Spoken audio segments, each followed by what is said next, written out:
Welcome to Novel Love Hearing. Here, we bring you fun, thrilling, and immersive novels in audio form. With a growing library of audiobooks, there's something here for every listener. Do you like Naruto fan fiction? We have it all. From powerful ninja battles to amazing sage arts and wood-style moves, or even Tsunoda's boobs, you can enjoy epic adventures anytime. Love One Piece stories? Soar through the skies with Moonwalk, sense the world with observation hockey, clash with enemies using armament hockey, spending the night with Nami and Robin, and rise to fame by unleashing your conqueror's hockey. Become a true pirate of the seas. Your adventure starts here. Want even more? You can go full Bankai. Let's go. We offer a wide range of stories, including Fairy Tales, Hunter x Hunter, High School DxD, Marvel and DC, Harry Potter, and many more. So, what are you waiting for? Jump into endless adventures today. We're waiting for you at Novel Love Hearing. All she remembered was falling into a peaceful, cool sleep. You're finally awake. Rei-Ao's voice startled her. Who are you? Utaha instinctively tightened her grip on the blanket, eyeing him warily. I'm Rei-Ao from Class 3-3, he introduced himself, smiling. Before we continue, could you let go of my hand? He raised his right hand, which she had been gripping tightly the entire time, and smiled. Why am I holding his hand? Realizing the situation, Utaha quickly released her grip. As soon as she let go, the cool sensation vanished. Rei-Ao explained.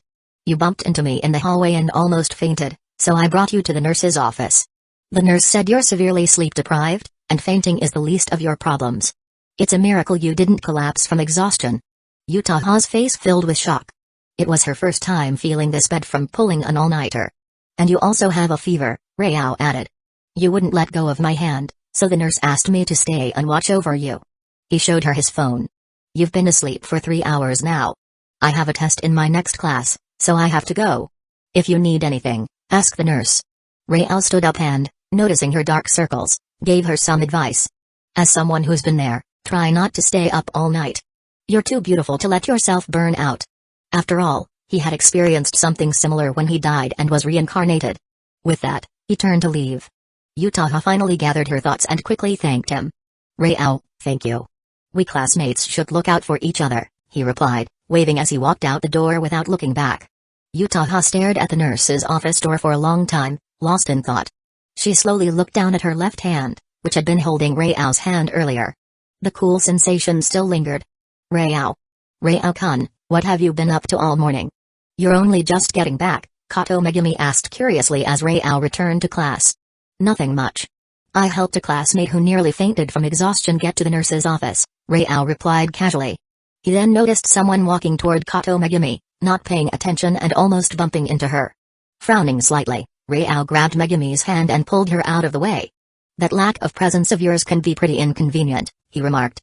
Megumi glanced at their joined hands but didn't say anything about it. It's not a superpower, after all. Actually, it can be quite bothersome at times. Speaking of powers, Rei-Ao suddenly remembered his protective blessing that could enhance abilities. Megumi, I might have a way to help with your unusual lack of presence. Is it going to be a trade? Megumi asked, her expression as calm as ever. Rei-Ao was at a loss for words. That had been his plan, but coming from Megumi's calm face, it felt like she was scrutinizing him. It seems class is about to start, Megumi said. Could you let go of my hand now? Realizing he was still holding her hand, Rei-Ao quickly let go. Oh, sorry. As soon as he released her, Megumi leaned in close to his ear and asked. Rei-Ao-kun, do you find my hand comfortable to hold? Before he could respond, she turned and walked back to her seat. With her back to him, Megumi smiled faintly. Rei-Ao was left with a strange expression. The one who usually flirted with others had just been flirted with by Megumi? He even found himself seriously comparing the feel of Megumi's hand to the experience of holding Mai's hand the night before. They both have their charms, but both are definitely soft. Rei-Ao decided that once he won over Megumi, he would have to compare the two more thoroughly. Chapter 36, Shizuka Hiratsuka's verbal promise. Ring, ring, ring. The class bell rang. Shizuka Hiratsuka strode to the podium. Today we are having the midterm exam. Be prepared. The exam papers were handed out. Rei-Ao glanced at the questions on the paper and found the answers with a calm expression. As expected. As his level increased, his physical fitness, mental strength, and logical thinking had all improved greatly. Questions that once required effort to solve were now instantly clear. Noticing someone was watching him, he looked up and met Shizuka Hiratsuka's gaze. She hoped that this time Rei-Ao could break into the top 100. so she paid extra attention to him. After meeting her eyes, Rao gave a confident smile, as if to reassure her. His blue, rainbow-hued eyes paired with that faint smile. For a moment, Shizuka Hiratsuka was mesmerized. It was the first time she realized that Rao's aura was like transparent ice crystals. One could easily get lost in it without realizing. She bit the tip of her tongue sharply to snap back to her senses. Recalling her previous state, her face flushed with embarrassment. Ugh, what am I doing? It was the first time she had been so captivated by her own student. If her colleagues like Muffa found out, she would be laughed at for sure. But as the saying goes, once it happens, it can happen again and again. Throughout the entire class, Shizuka Hiratsuka was distracted. That unforgettable smile kept flashing in her mind. Every time she glanced at Rao, she felt a deep sense of regret. She had to admit. That face, those eyes. They certainly drew her in. If they were the same age. Shizuka Hiratsuka thought she might have pursued him out of a fleeting sense of attraction. But unfortunately, the gap in their status and age was too obvious. Sigh. She wondered where, at her age, she could find someone with the same clean and transparent aura as Rao. A wave of regret washed over her. She didn't even realize that she had been staring at Rao absent-mindedly for a long time. Ring, ring, ring. The dismissal bell rang, startling her back to reality. Then she noticed that Rao had already put down his pen and was looking at her with a strange expression. Her face turned red again. Afraid that someone might notice her embarrassment. Ahem. She called out, pretending to be serious, and began collecting the test papers. When she reached Rao, as she picked up his paper, she heard him whisper in a voice only she could hear, "Shizuka-sensei, it seems like you were staring at me the entire class?" Shizuka Hiratsuka's legs almost gave way. She was caught. Forcing herself to stay composed despite her shame, she replied. "That's because the teacher has high hopes for you. I hope you can break into the top 100 this time." Hee, what if I come in first place? What reward will Shizuka-sensei give me? Rao's expression was playful. There was no way he hadn't noticed Shizuka Hiratsuka's gaze. His instinct told him that this was his opportunity to get closer to her. Right now, Shizuka Hiratsuka just wanted to leave as quickly as possible. It was too humiliating. So she gave a casual reply. "If you really come in first, you can name any reward you want." Of course. She didn't believe Rao could take first place. The gap between the 100th place and the first place was enormous. It wasn't something that could be achieved in just a few months. For Rao, who was always hovering around the top 100, to suddenly leap to first place seemed like pure fantasy. After saying that, she hurriedly left, almost running away. Embarrassing herself in front of her student was just too shameful. Rao watched her lab coat sway as she walked away. A mischievous smile tugged at the corner of his mouth. "Shizuka-sensei, I'll hold you to that." The exams for the day were over. Rao didn't feel much about it. It was too easy, and he found it quite boring. Though he was looking forward to seeing Shizuka Hiratsuka's shocked expression when she saw him in first place. And the fulfillment of the promise she made. But Rao didn't really think that verbal promise would lead to anything significant. The bunny girl Mai at home was far more enticing. Naturally, the first thing he did when he got home was look for her. The table was already set with food. Since she wasn't in the living room or bathroom, that meant she was in the bedroom. He headed straight to her bedroom. Opened the door. Mai was indeed there. But she was in the middle of changing clothes. Her smooth back. Black lace lingerie. Her perfect curves, facing away from him, made Rao's gaze heat up. Mai hadn't even noticed that Rao had entered. Suddenly, she felt arms wrap around her from behind. Ah! It startled her. She was about to resist when she heard Rao's voice, "Mai, it's me." Mai immediately stopped struggling. She glanced back at Rao with a hint of reproach. "Why didn't you say anything? I thought someone else had broken in." "I couldn't help it. You're so irresistible, Mai. I couldn't bear to disturb you." Rao gently nuzzled her pale neck, lightly licking it. Mai's whole body grew warm in response. "Ugh, what are you doing? I still need to change clothes. Go eat your dinner first." Even though they had done almost everything short of going all the way last night, Mai still couldn't hide her shyness. She tried to push Rao away, but her body had already gone weak. Rao chuckled softly and whispered into her ear. "More than dinner, I'd rather taste you first, just like last night." "Huh?" Just as Mai felt the tension on her chest loosen. Knock, knock. A knock on the door interrupted the intimate moment. The sultry atmosphere dissipated. The two exchanged glances, sharing the same confusion. Who could it be? Chapter 37, Stella's trade request. Rao walked to the entrance in frustration. His good moment had been completely interrupted. When he turned around, He saw that Mai had finished dressing at lightning speed. It seemed that deepening his relationship with the shy Mai would take more than just a few sweet words. Sigh. Since things had come to this, he decided to see who had disturbed him. He grasped the doorknob and turned it. As soon as the door opened, a blinding holy light made him squint. And then a sweet voice followed. Hello, I'm Gabriel White Tenma. I just moved in next door and brought a gift for you. Looking at the fruit basket in the hands of this golden-haired, dazzling angel, Rao's frustration vanished instantly. Gabriel, it's me, Rao. Huh? Gabriel looked up and, seeing Rao, was surprised. Rao-senpai, do you live here? Rao frowned. Weren't you sent by heaven to observe me? Why did she seem more surprised than he was? Gabriel realized Rao had misunderstood. So she explained, I found this place on my own, not arranged by heaven. She emphasized again. It's really just a coincidence. Oh? Rao raised his eyebrows slightly. Since Gabriel hadn't fallen yet, he was still willing to believe what she said. And it did seem like a coincidence. But he still had a question. Does heaven have the ability to monitor the human world? He would be quite upset if someone was spying on him. Realizing what Rao was thinking, Gabriel quickly waved her hands. We can't do that in heaven.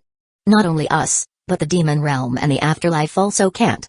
Under the restrictions of the three-way agreement, no realm can directly observe or influence the human world. That's why it takes us much longer to even detect magical beasts. Speaking of this, Gabriel looked a bit sorrowful. If they could observe magical beasts in real time, perhaps many tragedies could have been avoided. Those who died could only be classified as accidental deaths, with the true cause never revealed. I see. Rao breathed a sigh of relief. If his intimate moments with his woman were being monitored, he might really have to take it up with heaven. I'll accept the gift, then. Welcome to the neighborhood, Gabriel. Hearing this, Gabriel gave a pure smile that even captivated Rao. That's great. Please take care of me. After Gabriel left, Rao was still reminiscing about that smile. Such a pity. This pure Gabriel would eventually fall. Of course. In her case, it was less about falling and more about her true nature revealing itself. It was just that in heaven, these instincts were suppressed. Now that she was in the human world, they were very likely to be unleashed. Cherish the cute angel while she's still around. Rao sighed softly, shaking his head. This was actually a good thing for him.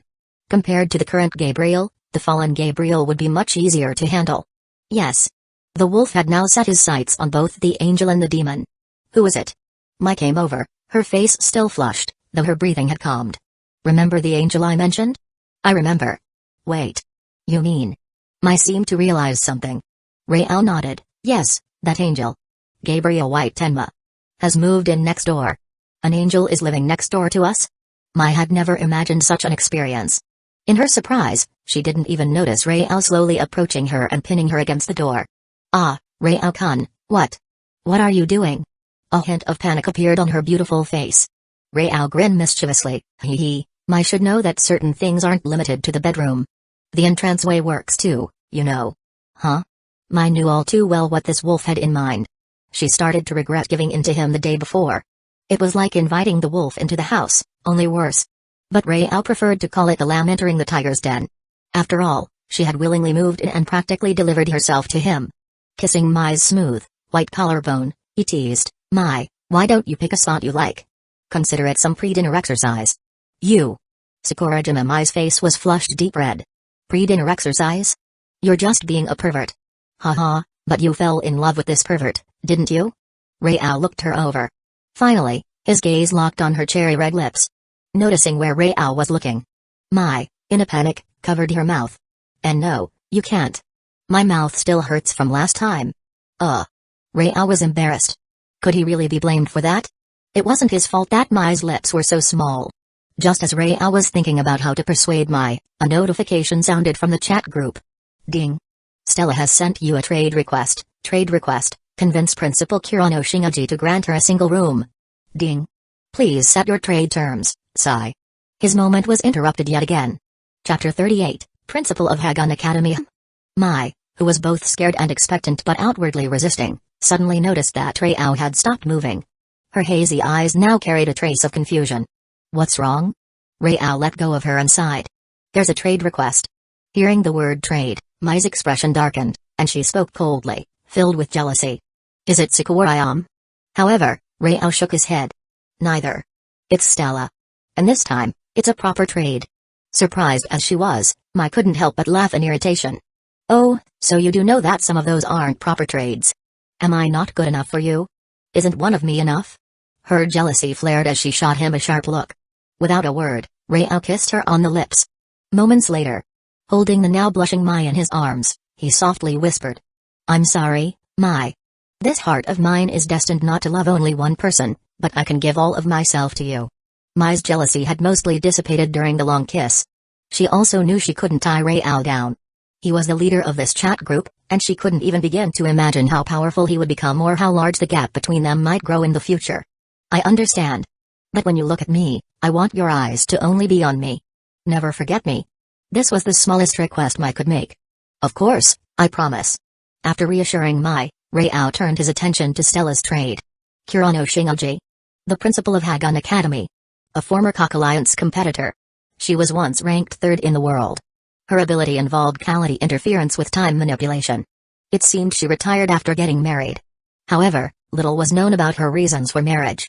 There was no mention of who her husband was or whether she had children. This was his impression of her. But how strong she actually was remained unclear.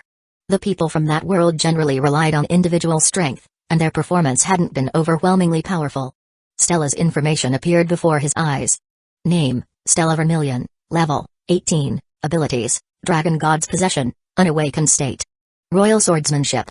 Inherent device, Levitine. The famed Crimson Princess was only at level 18. So he estimated that Kurano Shingoji might not be that strong either. Maybe it's worth a visit. After some thought, Rao made his choice. He chose Dragon God's Possession as the condition for the trade. Not long after, Stella confirmed the trade. Ding. The trade has begun. Trade partner, Stella. Trade content, convince Principal Kurano Shingoji to approve her request for a single dorm room. Trade condition, Dragon God's Possession, duration, 3 hours. Seeing the prompt from the chat group, Mai's expression became worried. Rao-kun, will it be dangerous? Rao shook his head. I'm not sure yet. Mai bit her lip, mustering her courage as she spoke. Please be safe and come back. And when you return, I'll let you cuddle. Rao's eyes lit up instantly. Yesterday, she had pushed him away forcefully when he even tried to snuggle, flat out rejecting any further advances. Now, Mai was offering this voluntarily, making him excited. If I can cuddle, then does that mean? But Mai's face turned stern. No. Then, worried that Rao might get upset, her voice softened as she pleaded. Rao-kun, please give me some time. I promise to give you my best self. Seeing her so humble, Rao affectionately caressed her face. I'll wait for you. With that, he disappeared from Mai's sight. For a moment, she felt a sense of loss. But then she thought about when Rao would return.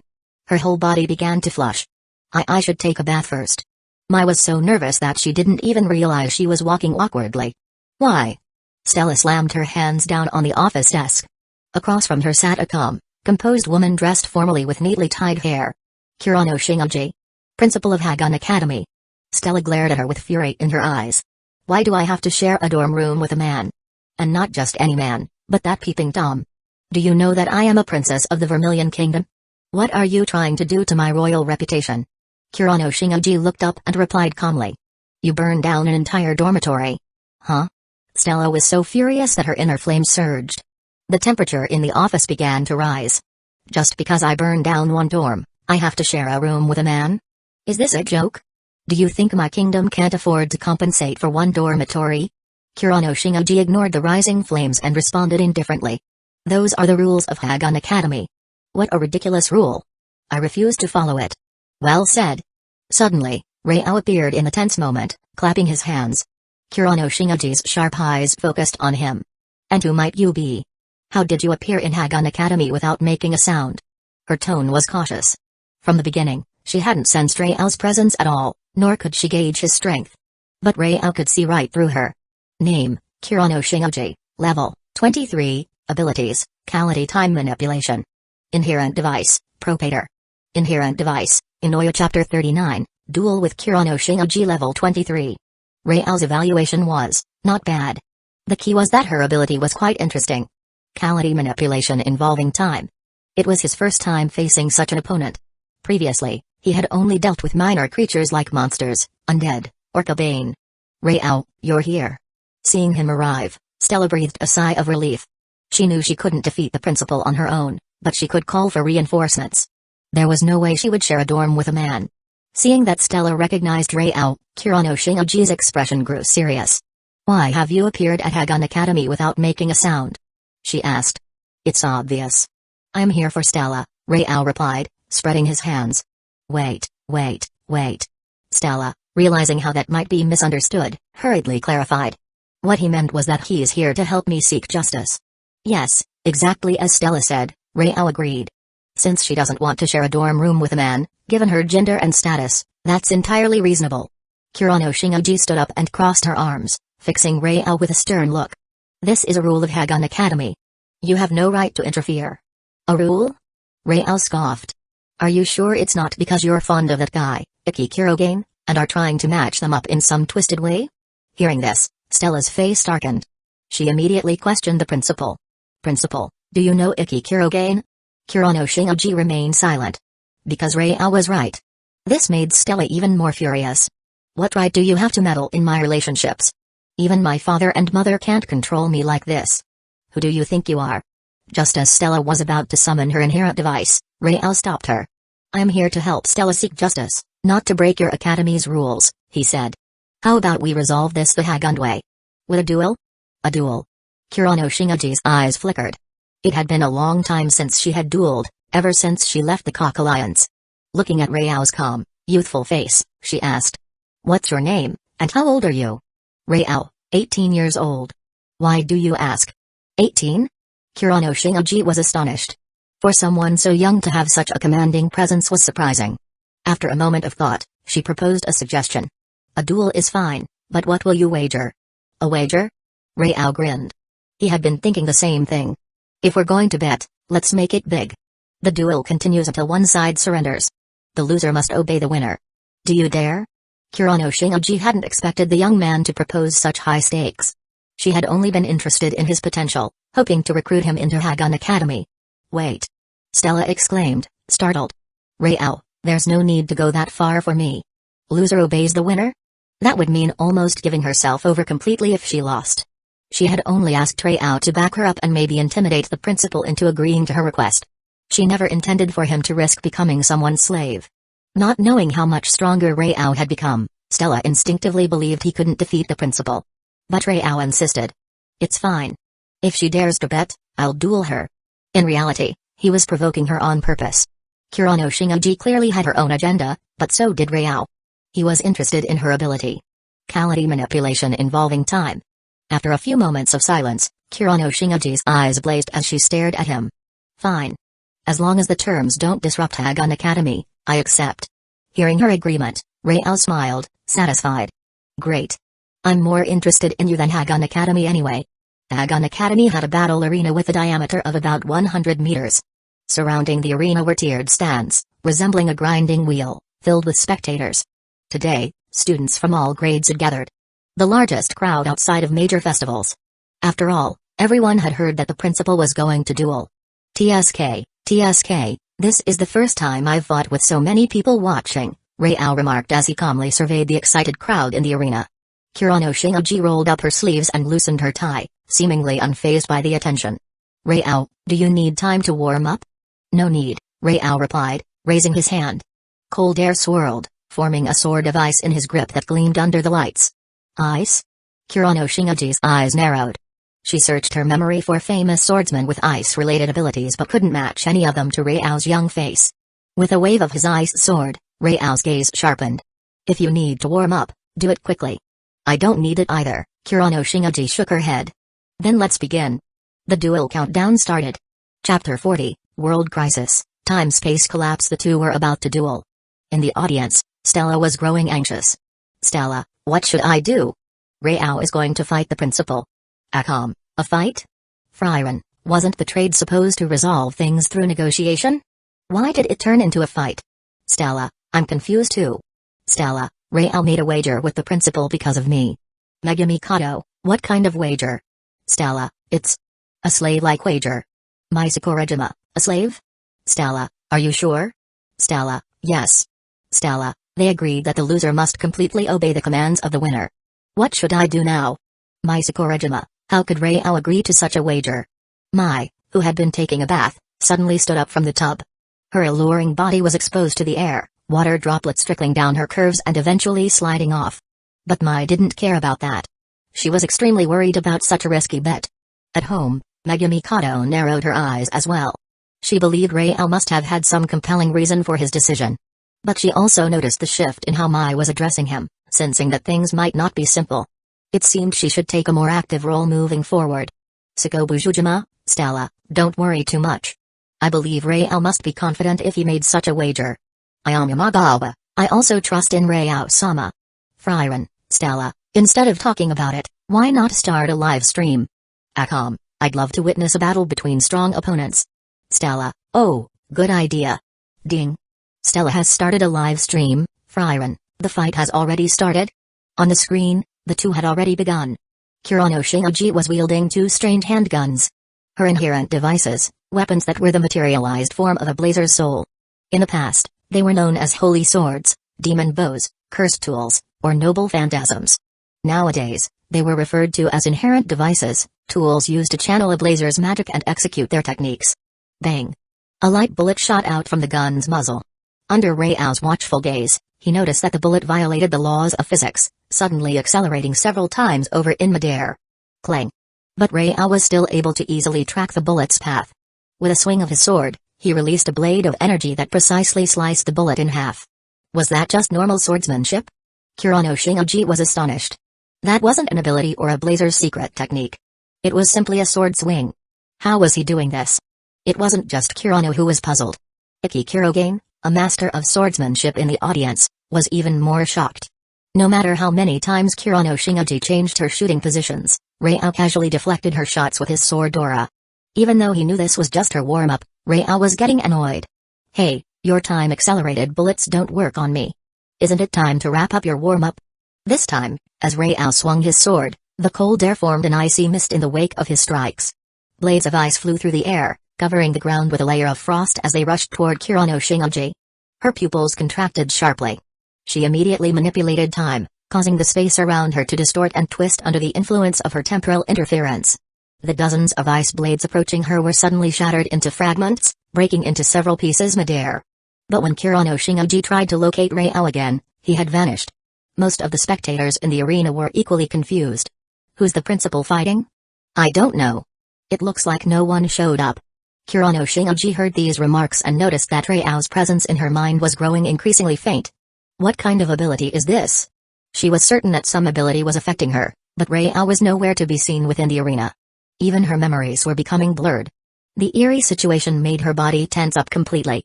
You better use your best techniques, or this is going to end too easily for me. A cold, bored voice came from behind her, sending chills down her spine. She spun around quickly. Rayao had somehow appeared behind her without her noticing. Even he was surprised at how effective his cognitive disappearance ability was. After all, Kurano Shinji was a formidable level 23 opponent. Why not show me your forbidden technique? Rayao said with a smirk. Kurano Shinji realized she had completely underestimated Rayao. He possessed ice abilities, formidable swordsmanship, and this strange power that allowed him to disappear and blur her memory. It was unsettling. You know about my forbidden technique? Her voice was hoarse and low as she spoke. Who are you, really? TSK, so many questions.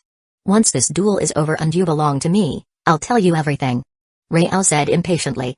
Let's not waste any more time. Use your forbidden technique. Kurano Shinji's eyes grew serious. You're confident.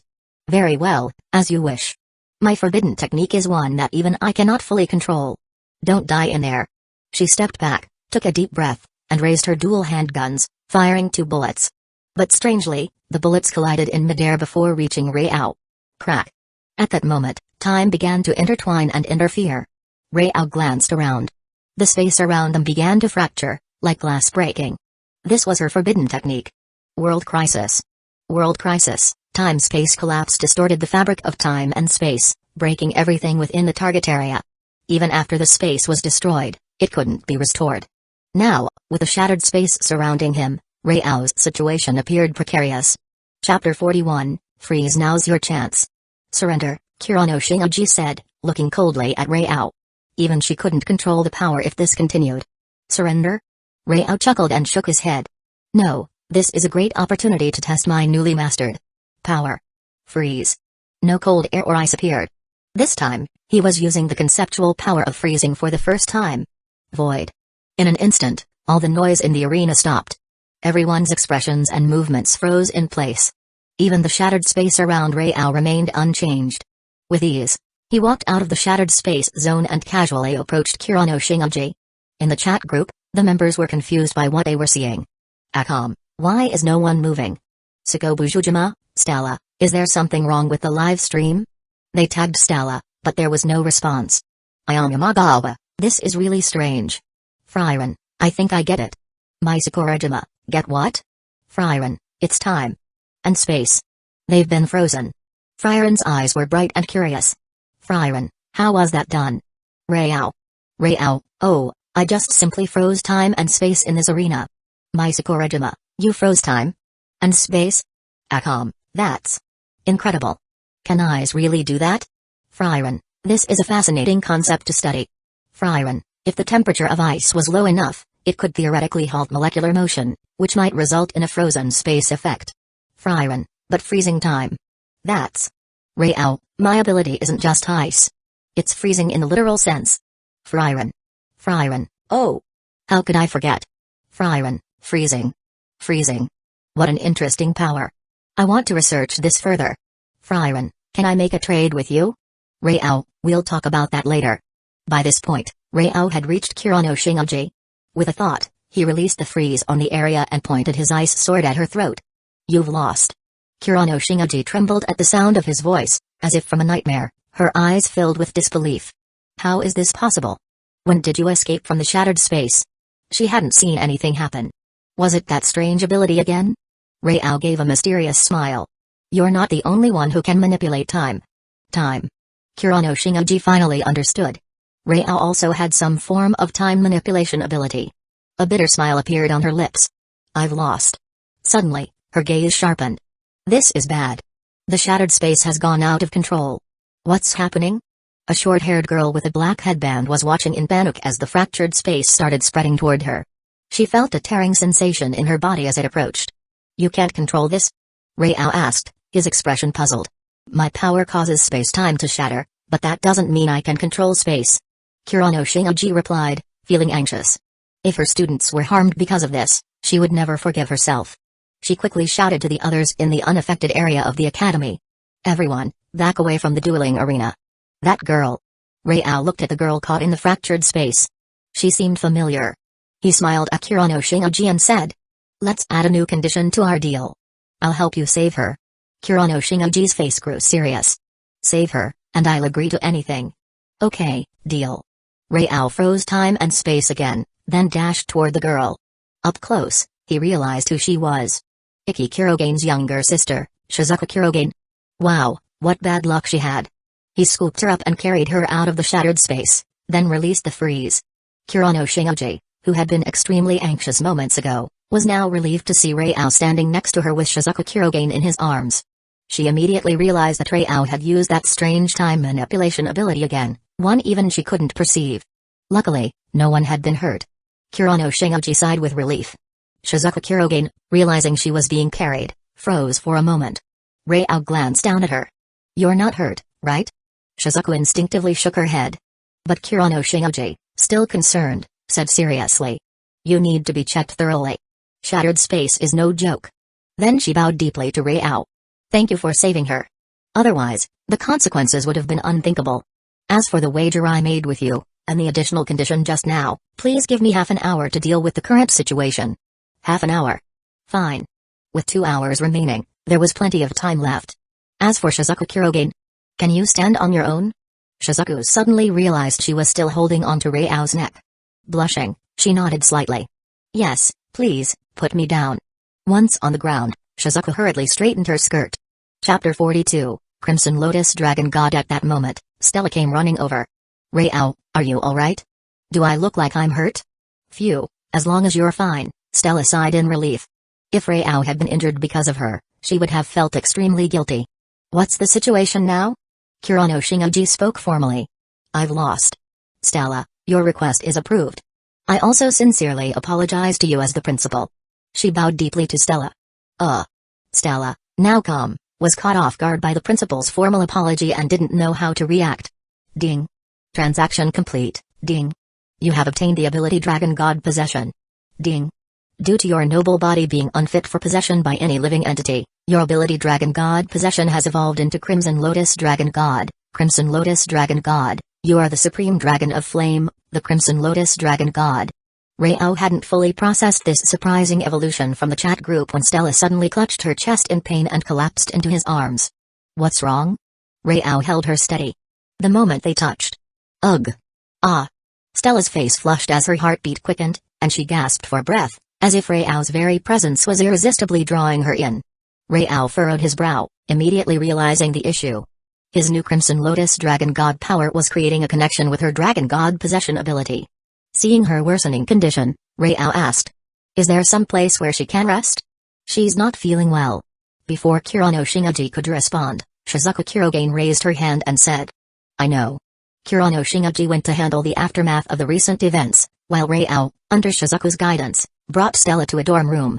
Judging by the clothing, decorations, and bed inside, it was clearly a girl's dormitory. Rao glanced back at Shizuku. Blushing, she lowered her head and quietly said. This is my dorm. It's very quiet. But inside, Shizuku's heart was racing.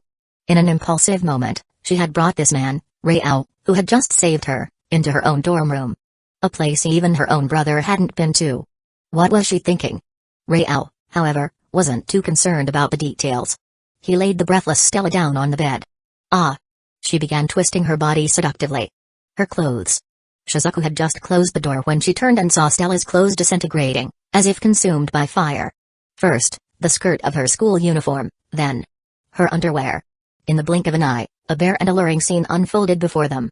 Shizuku opened her mouth, wanting to say something, like asking Rao to close his eyes. But then she noticed him pressing his hand on Stella's shoulder and reaching toward her unguarded chest.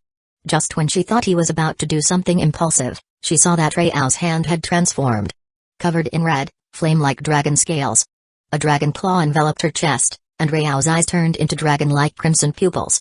Under his powerful gaze, the chaotic fire within Stella's body immediately calmed down. Her hands, which had been pulling at Rao's clothes, now fell limply to her sides.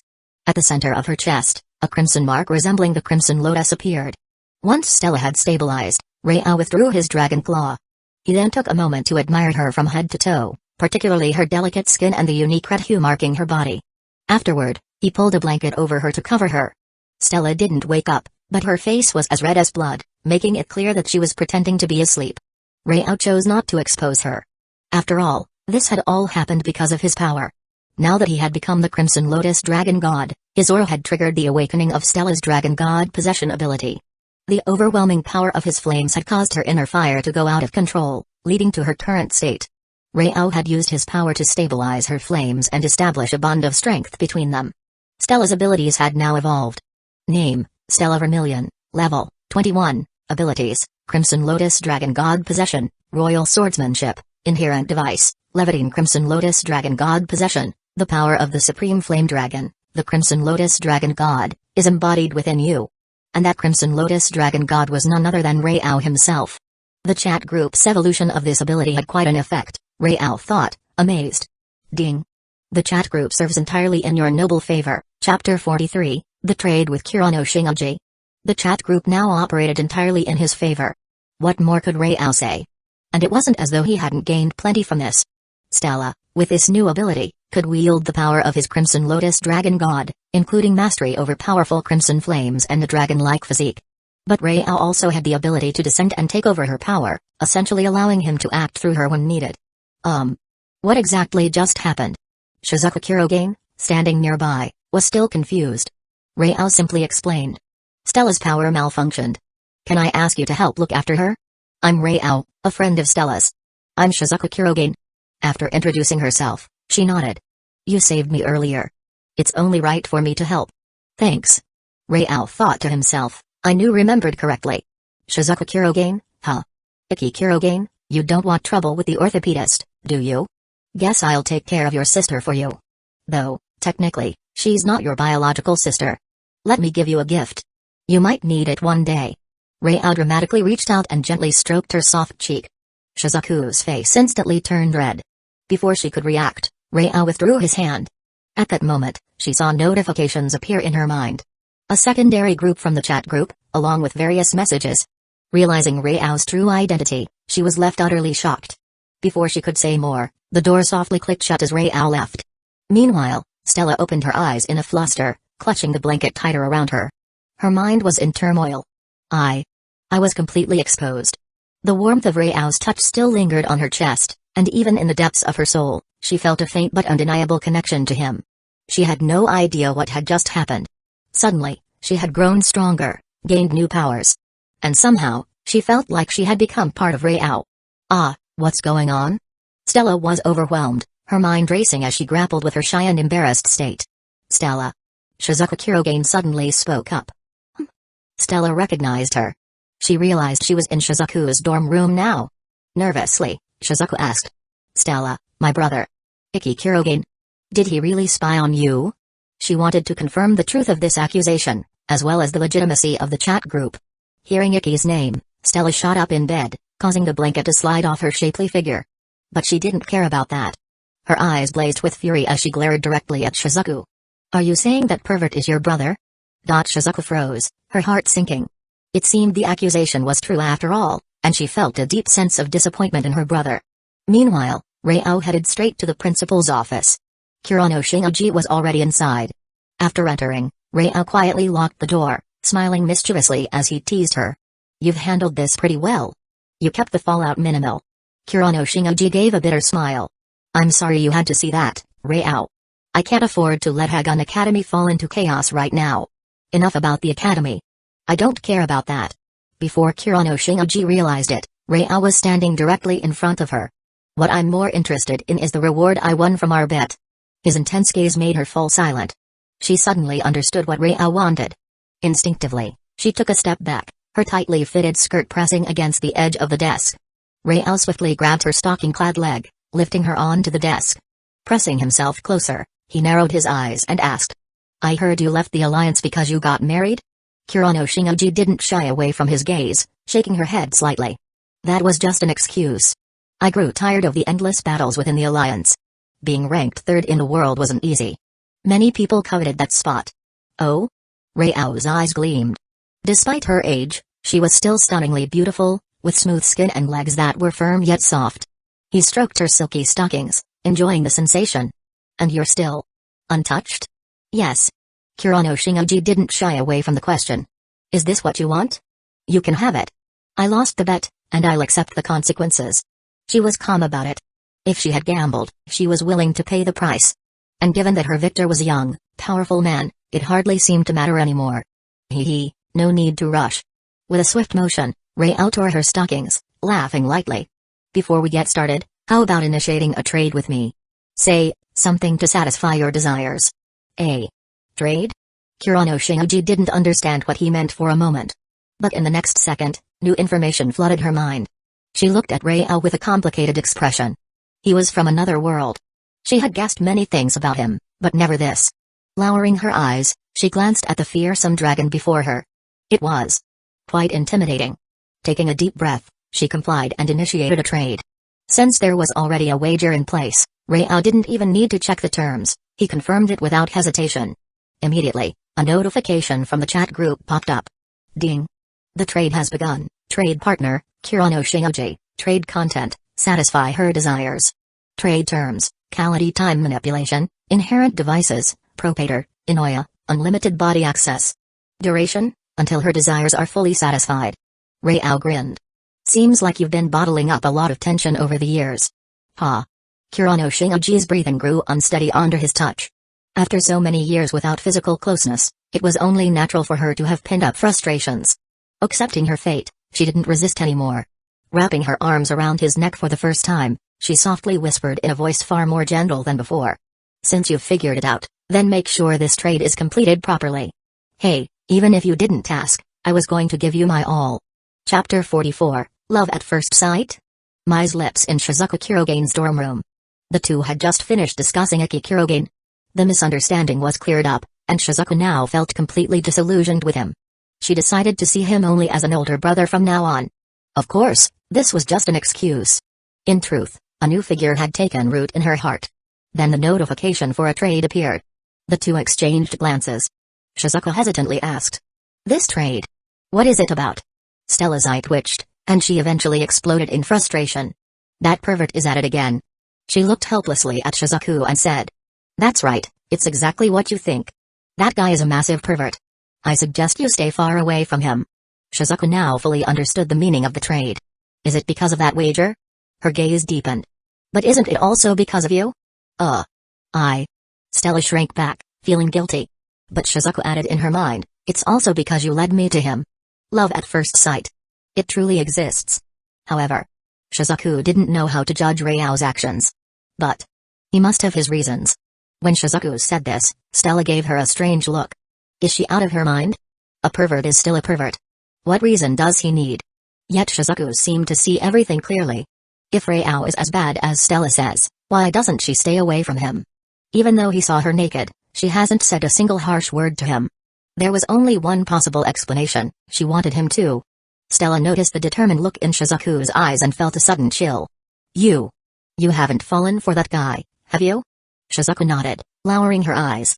"Love at first sight." She admitted it. Stella was dumbfounded. "Love at first sight? Are you sure you're okay?" "I'm perfectly fine.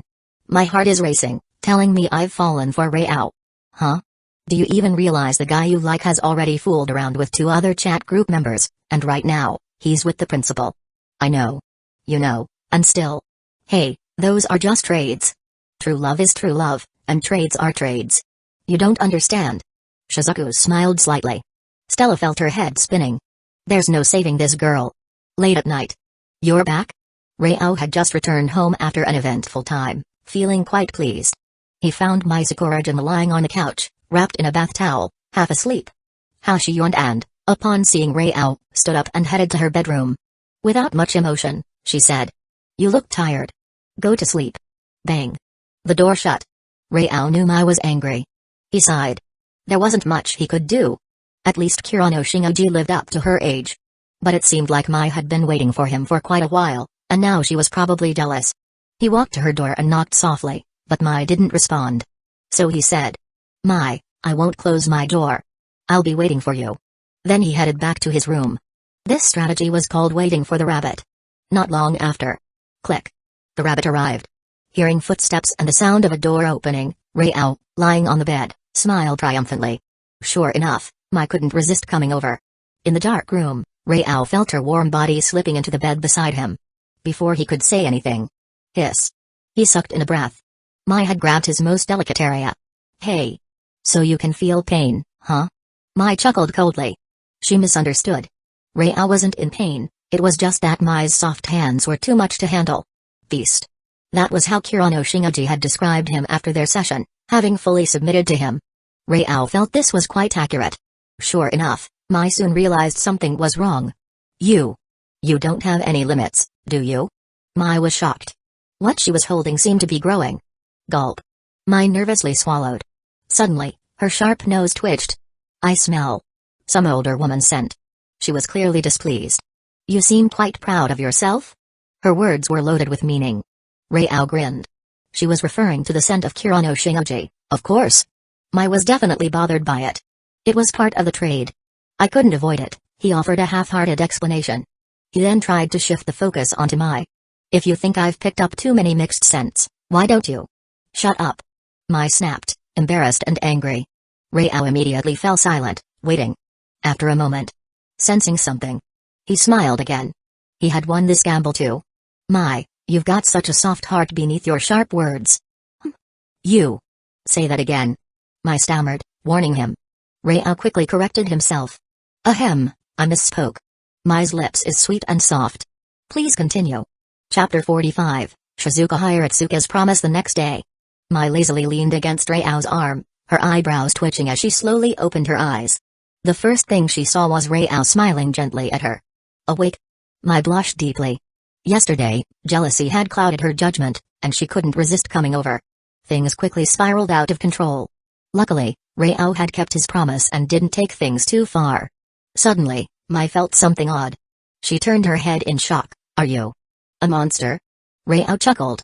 "Can't blame me. You should blame yourself. Huh? Blame me? My is too irresistible. It's still early. How about a little good morning cuddle? Way. At school, in class. What's on your mind, Rao? Megumi Kato asked, noticing Rao deep in thought. Kato, I've been thinking about something academic. Academic? So Rao-kun is interested in learning, aside from making grades? Rao looked up at Megumi. He had a feeling that her calm expression was hiding a deeper meaning, probably related to the trade he made the previous day. But he shook his head and said, of course, this is a deep subject. A good morning cuddle could indeed be considered an academic topic. How to make the most out of the cuddle experience. There's a lot of nuance to it. The trick was to use leg strength in combination with specific areas to achieve the best experience. Earlier that morning, Mai hadn't allowed things to go further, so he had to come up with ways to get closer to her.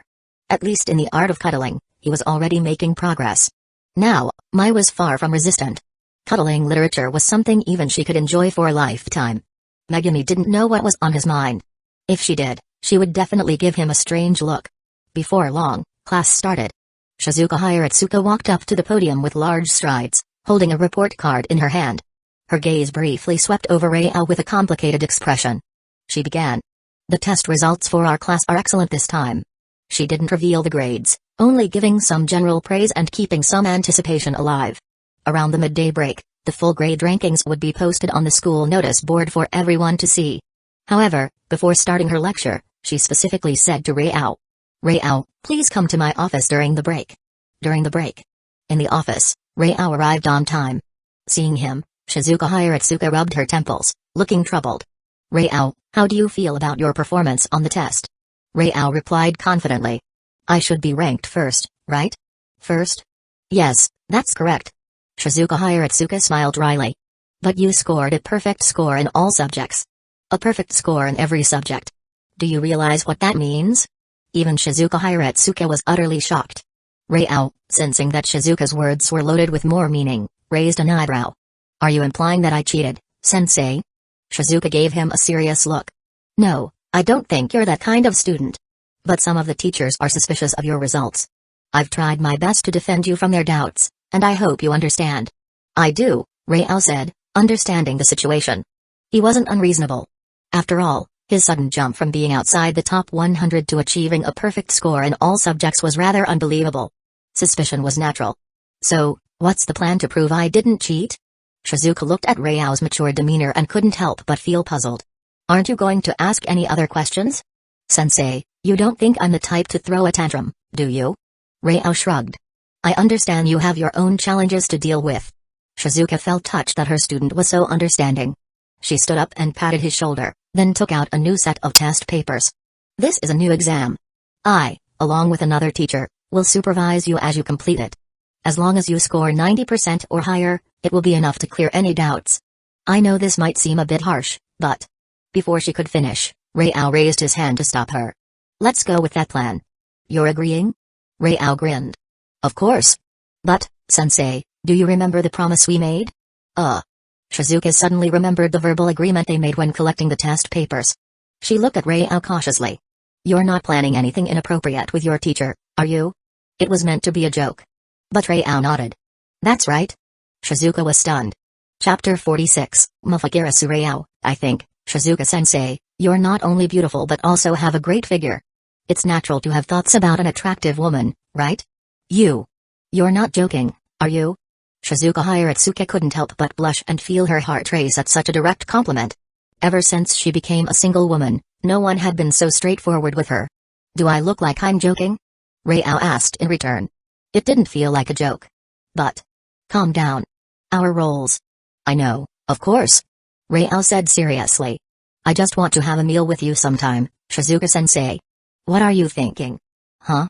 His words suddenly took a sharp turn, leaving Shizuka Hiratsuka momentarily stunned. She had really been caught off guard just now. Anyway, let's focus on the test situation first. Who's the other teacher supervising? Rao naturally shifted the topic. Having ambitions didn't mean revealing everything all at once. Scaring Shizuka too much would only make things harder later. Shizuka Hiratsuka gave him a suspicious glance but then answered. It's Miss Mafagirasu, the homeroom teacher of Class 1. Mafagirasu? Rao was slightly surprised, realizing he had forgotten about her.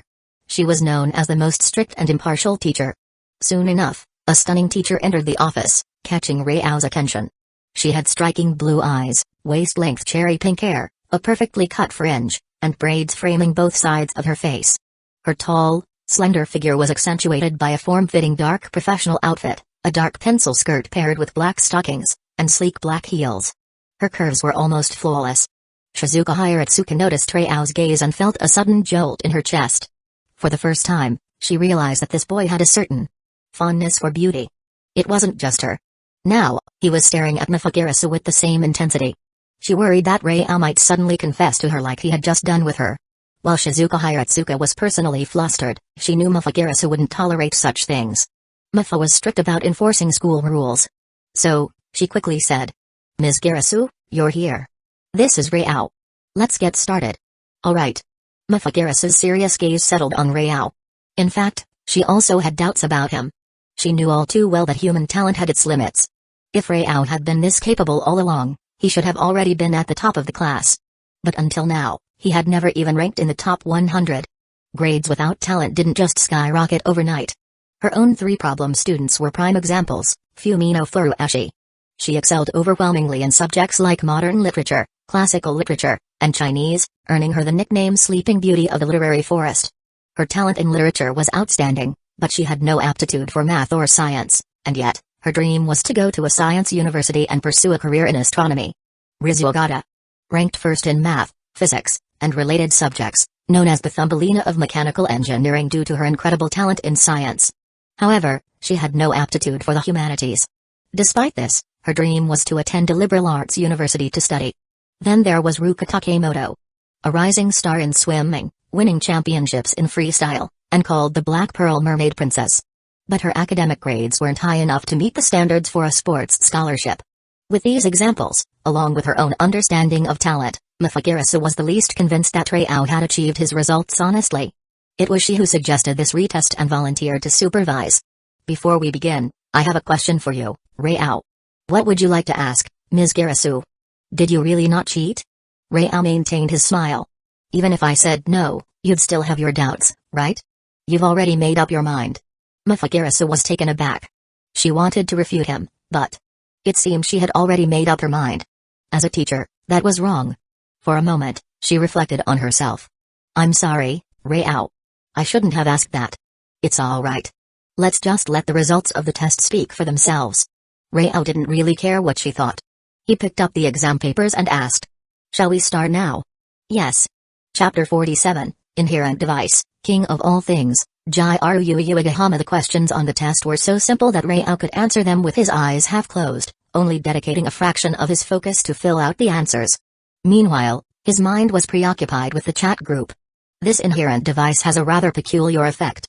Name, Rao, level, 31, abilities, freeze, self, true sight, transformation, blessing, cognitive disappearance, sword chi mastery, crimson lotus dragon god, quality time interference, inherent device, king of all things, description, you possess the power to turn cities into desolate, uninhabitable wastelands. Quality time interference, manipulate quality and time. This ability was one he gained from Shinamiya Kurano, allowing interference with the flow of time and casualty. However, it wasn't full control over time. Things like time reversal or time travel were impossible. Its effect was limited to altering time within a certain area, such as accelerating or slowing it down. At its strongest, it could create a pseudo-time stop by drastically slowing time down. Overall, it was a decent ability, but what really puzzled Rao was the second ability that had appeared. He knew what an inherent device was. For example, Stella's dragon gilt sword and Kurano's twin pistols were both manifestations of their souls. After obtaining Kurano's twin pistol type inherent device through a trade, the chat group had once again provided a notification, ding. Your acquired inherent device is not a manifestation of your own soul. Ability evolution triggered, ding. You have gained the ability inherent device, king of all things. Inherent device, king of all things, this device can adapt to different powers and transform into the most suitable form. My soul's manifestation can change shape based on my abilities. When Rao focused inward, he saw that, in the hazy space of his mind, there was a pure white crown.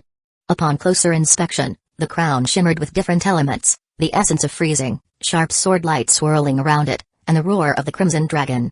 These symbols all represented his abilities. However, Rao noticed that the pure white crown was the core, symbolizing the king of all things, the true form of his soul's manifestation. As he pondered, the two supervising teachers, Shizuka Hiratsuka and Mifagirasu, watched him with furrowed brows as he filled out the answers without hesitation. Was it really possible to write this quickly and still get the answers right? But when they checked the answers closely, their eyes widened in shock. All the answers were correct. Shizuka Hiratsuka instinctively glanced at Mifagirasu, since she had created the test. Mifa shook her head seriously. She hadn't leaked any answers, and this test was one she had prepared overnight. No one had seen it, not even herself after finishing it. The fact that it was impossible for the answers to have been leaked made it all the more shocking that Rao could answer them so effortlessly. How was he doing it? But that wasn't the most impressive part. Under their astonished gazes, Rao quickly finished one test. They thought he might take a break, but instead, he immediately picked up the next test and continued, showing no sign of slowing down. A test that was supposed to take all afternoon was now being completed within a single class period. Done, Rao said, putting down his pen. Shizuka Hiratsuka and Mifagirasu were stunned as they flipped through the tests, each page filled with answers. At a glance, most of the answers seemed correct. Rao stood up and said, "Now that I'm done, I guess there's nothing more for me here, right?" Yes, you're free to go. We'll announce the results in the afternoon," Shizuka Hiratsuka responded, still dazed. Rao calmly left, leaving the two teachers holding the tests, staring at each other in disbelief. On his way back to the classroom, Rao was suddenly bumped into by a clumsy pink-haired girl. "Huh? It's you. Rao-kun." Uegahama looked up in surprise after realizing she had run into Rao. After taking a moment to look at her, Rao chuckled and teased. "I didn't notice it in your gym clothes, but now that you're in your uniform, are you actually a Jaiaru, Uegahama?" Yue had shoulder-length peach-colored hair with a slightly wavy texture, tied into a bun with a black ribbon. Her school uniform was slightly undone, with the top and bottom buttons unfastened, giving her a typical Jaiaru appearance. Yue blushed and shrank back. She dressed this way just to fit in, but in reality, she wasn't much of a Jaiaru at all. Seeing her reaction, Rao didn't comment further on her appearance and instead asked curiously, "So, what's the rush? What are you doing?" Yue's eyes lit up. "I was actually looking for you, Rao-kun. It's perfect that we bumped into each other." "Looking for me?" Rao was intrigued. He was used to people being attracted to him, but he wasn't conceited enough to assume that everyone was drawn to him romantically. Curious about what Yue wanted, he followed her as she led the way. Chapter 48, The Service Club. The Service Club. Rao was led to a classroom with his sign by Uegahama. He couldn't help but smirk. Of course, he knew exactly where they were. Even though he knew, he couldn't resist teasing her. "Uegahama-san, you're not thinking of anything strange about me, are you?" Uegahama blinked, glancing up at the classroom sign and immediately understanding what Rao was implying. She frantically waved her hands in embarrassment. "You got it wrong, Rao-kun. The service club isn't some weird H.H type place. I just joined this club recently." However, Rao's playful look only grew more pronounced, causing Yue to become even more flustered. "It's true. Our club helps people, that's all." I'm making it worse," Yue thought in despair, feeling like everything she said just made the situation more embarrassing. Desperate, she threw open the classroom door. "Our club president, Yukino-chan, can explain it better."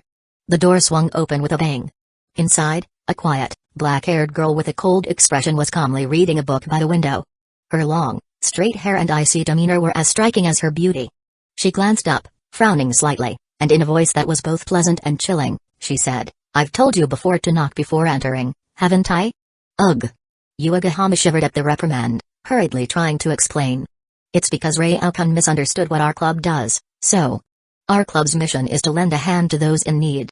That's why it's called the Service Club, right?" Rao interrupted, smoothly summarizing the club's mission before Yukino could explain.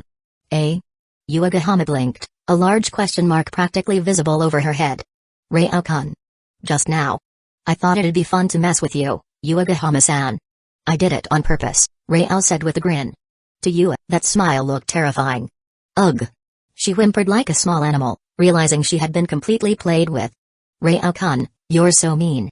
She puffed her cheeks out like a puffer fish, visibly upset. Yukino closed her book with a soft thud and spoke, her voice cold as ever.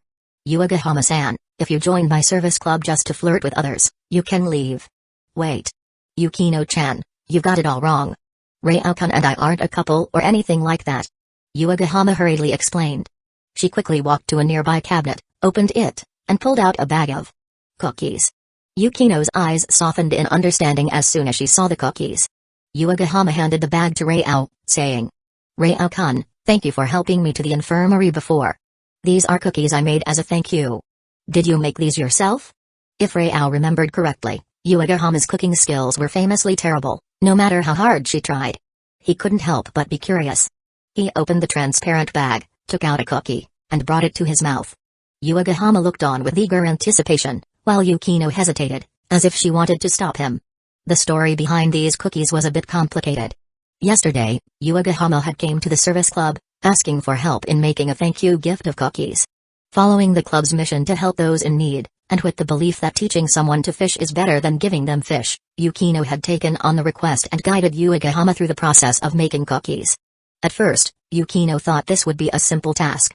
As long as Yuagahama followed the steps, she should have been able to make passable cookies. But Yukino had underestimated Yuagahama's unique cooking skills.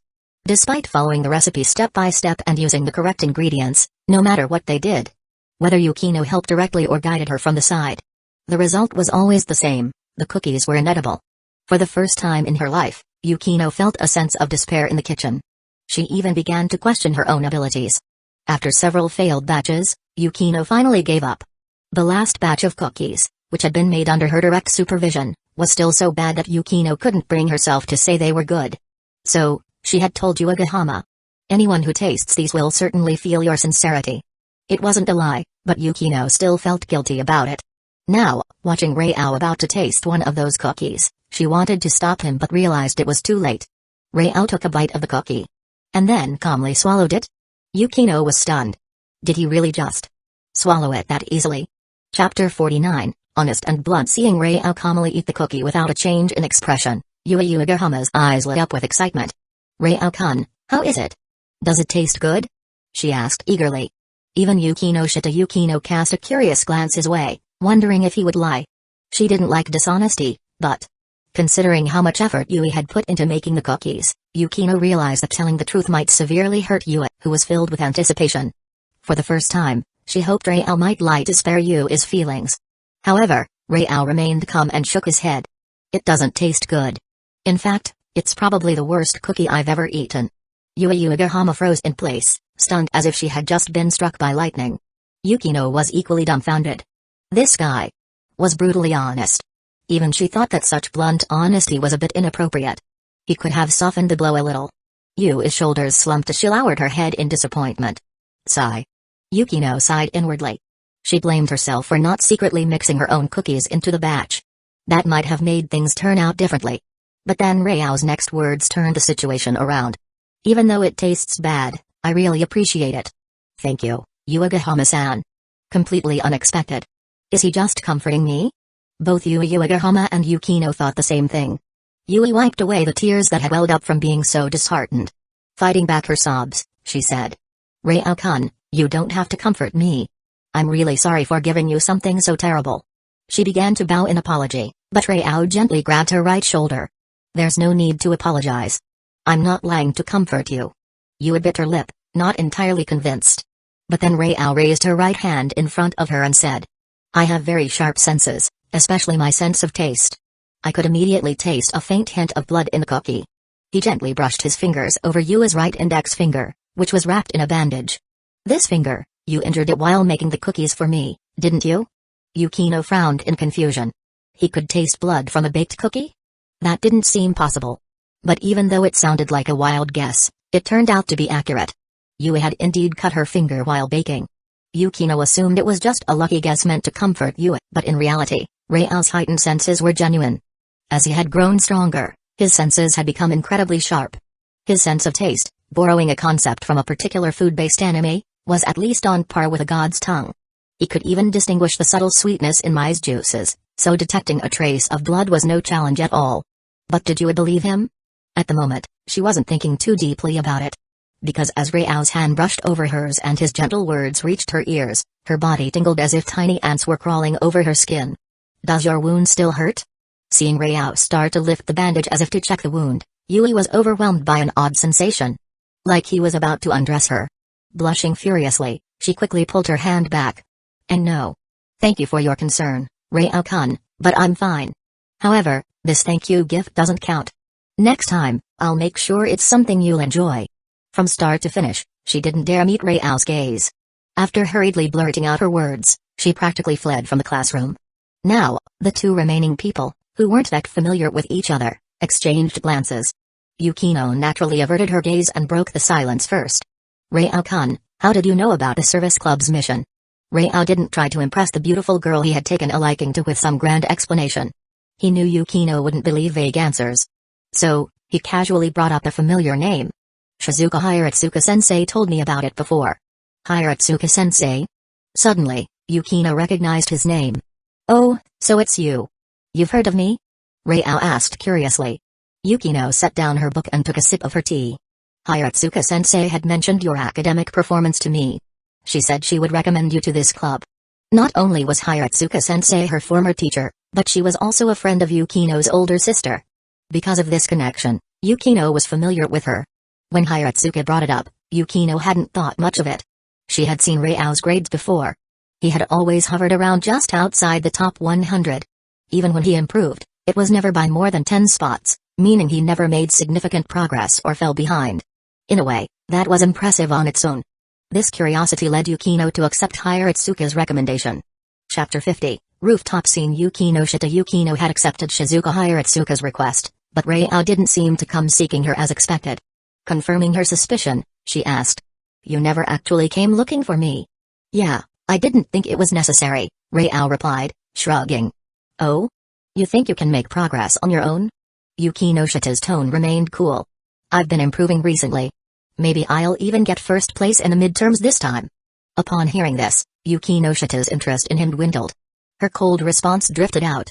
Rao-kun seems to be quite skilled at making big claims. Like when you claimed to taste blood in the cookies earlier. Rao glanced at her with a smirk. I'm not one to make empty boasts. Whether it's getting first place or my heightened senses. For instance, standing here, I can smell the scent of a cat on you. A cat? Yukino-shita's eyes widened, staring at Rao in shock. Uegahama-san has already left, so I'll take my leave as well. I won't bother you while you're reading. Rao waved with a mischievous grin and closed the door behind him as he left, leaving Yukino-shita with a puzzled expression. Because of his mention of a cat, Yukino-shita was reminded of the small campus cat she had fed with some bread earlier that morning when no one was around. The cat never let her touch it, so how did Rao know? Could it be? His sense of smell is really that sharp? Yukino-shita furrowed her brows slightly. If Rao wasn't lying, then his test scores. Since you've said that, I'll wait and see this afternoon. Rao, however, wasn't particularly concerned about his test results. Because Mai had come to school. Even though no one else could see her, she was still there. So, what made you came to school all of a sudden? Rao asked, gently stroking her hand. Mai blushed slightly and replied softly. I brought you a bento. I wanted to have lunch with you. Oh? Rao teasingly bumped his nose against hers, grinning. Missed me? Or do you miss something else of mine? Or maybe you want me to have a taste of you? The first two comments were playful, but the last one had an unmistakable innuendo, causing Mai to roll her eyes and playfully swat him. You're such a pervert. Haha, but my dear Mai isn't far behind in that department. Who was it yesterday who kept holding my head down and wouldn't let me move, huh? And who was the one who? As Rao kept exposing her, with each word getting more and more explicit, Mai quickly covered his mouth, her eyes filled with embarrassed anger. Stop it, or else. Her expression suggested she was ready to pounce if he said one more word. Rao's smile never faltered, and seeing her so flustered filled him with a strange sense of satisfaction. But knowing that pushing further would ruin the moment, he nodded in understanding. Let's head to the rooftop for lunch, shall we? Hand in hand, the two left together. Unbeknownst to them, standing by the staircase nearby was Megumi Kato, who watched them quietly, holding two bento boxes. She silently observed their closeness before murmuring to herself. I guess living with Rao-kun does give her a head start, after all. Why can't you ever behave yourself, even while eating lunch? Mai sighed in exasperation. What should have been a relaxing lunch had turned into something else. Rao had pulled her into his lap, and while that was fine, the real issue was the gun poking against her, making her uncomfortable. He insisted it was just some rooftop cuddling. But where did he even get such strange phrases? Holding her waist with a grin, Rao teased. You say that, But why are your legs moving restlessly? That's your fault. Mai retorted. Of course, she'd never admit that she was also enjoying it. Yes, everything was Rao's fault. Click. Just as they were bantering, the rooftop door suddenly opened. Mai instinctively pressed down on her skirt and squeezed her legs together. Someone's here? Kasumijoka Utaha, who had just stepped onto the rooftop, noticed the presence of others and initially considered leaving. She preferred having the rooftop to herself. But when she saw Rao sitting near the edge, she changed her mind. With her long, black legs gracefully moving, she approached him and politely asked, "Mind if I sit here?" Rao nodded. "Go ahead." Kasumijoka sat down, taking out a sandwich and her phone. She didn't say much, nibbling on her food while occasionally glancing at Rao from the corner of her eye. She noticed one bento box open and another still closed, finding it a bit odd. She completely ignored the presence of Mai sitting in Rao's lap. Chapter 51, Both disappear. Mai felt ignored, which was true, but she couldn't shake the feeling that someone was watching her. Frozen in place, sensing some movement, she quickly turned around and whispered, "Rao-kun, how can you still? At a time like this?" Rao didn't speak aloud but instead sent a message through the chat group. "Rao, Mai, you know she can't see you, right? Mai Sakurajima. Mai Sakurajima, is it really okay? Rao, relax. Just go for it." "Akam, what are you two talking about?" "Rao, nothing much, just discussing the best way to cuddle." "Mai Sakurajima, stop saying that." "Fryron, cuddle what?" "Rao, never mind, Mai told me to stop, so I'll keep quiet." In reality, Mai pinched him as a warning, feeling embarrassed. Despite this, she cautiously followed his lead, slipping his hand under her last layer of clothing. The rooftop was incredibly quiet. At least for Kasumijoka Utaha, who couldn't hear Mai's soft sounds, it felt serene. After a while, Mai shifted to a face-to-face position, placing her hands on Rao's shoulders and resting her chin on his neck. The previous position had been too exhausting. Kasumijoka suddenly stopped what she was doing and spoke up. "Thank you for what you did last time, Rao-kun." "What do you mean by last time?" Mai's internal radar flared up, her eyes instantly sharp, though she didn't stop her movements. Rao gave her a reassuring glance. "Kasumijoka-san, I'm just glad you're okay. You seem to be looking much better today," Rao said with a smile.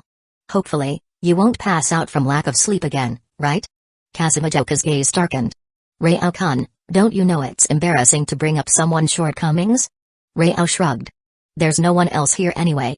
Well, except for Mai Sakurajima." He said this partly for Mai's benefit, who now understood that Rao had helped Kasumijoka when she fainted from exhaustion due to lack of sleep. However, Mai couldn't shake the feeling that Rao's intentions weren't entirely pure. "You don't have feelings for her, do you?" Rao gave her an innocent look, blinking pure eyes at her. Mai could see nothing but mischief in his gaze. "You perverted wolf," she thought. Annoyed, Mai decided to punish him by tightening her grip and stopping any further movements. Rao, however, found her punishment amusing. To him, it was more like a reward. "Rao-kun, are you waiting for someone?" Kasumijoka asked, glancing at the unopened bento next to him, implying that he might be expecting a girlfriend. Given Rao's looks and demeanor, having a girlfriend would be no surprise. In fact, after what happened last time, Kasumijoka had done some research and discovered that Rao was quite popular at school, although there were no rumors of him having a girlfriend. "No, I'm not waiting for a girlfriend," Rao replied, smiling inwardly since his girlfriend was right there in his lap. "This bento just happens to be extra."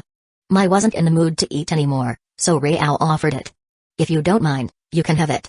I saw you were just munching on bread earlier. That can't be too satisfying." Kasumijoka's eye twitched.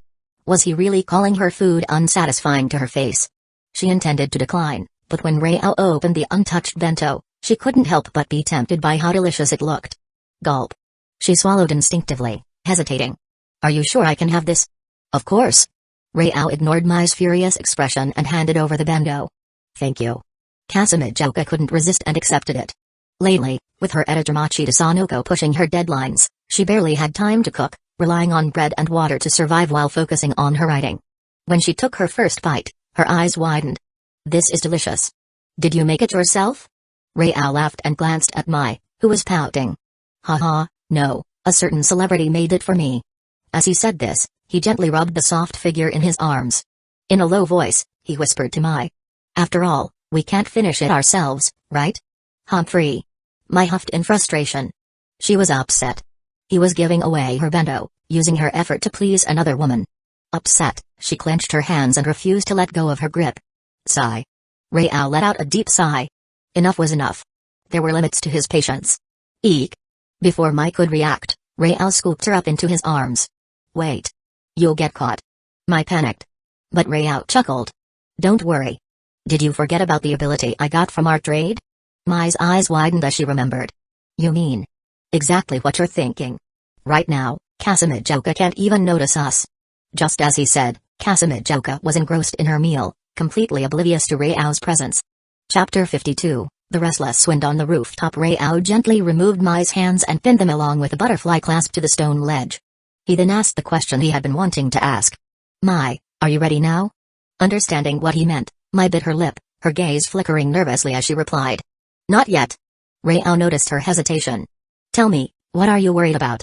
Lowering her head, Mai spoke softly. I'm afraid that one day I might really disappear, and I won't be able to respond to your feelings. That was her fear.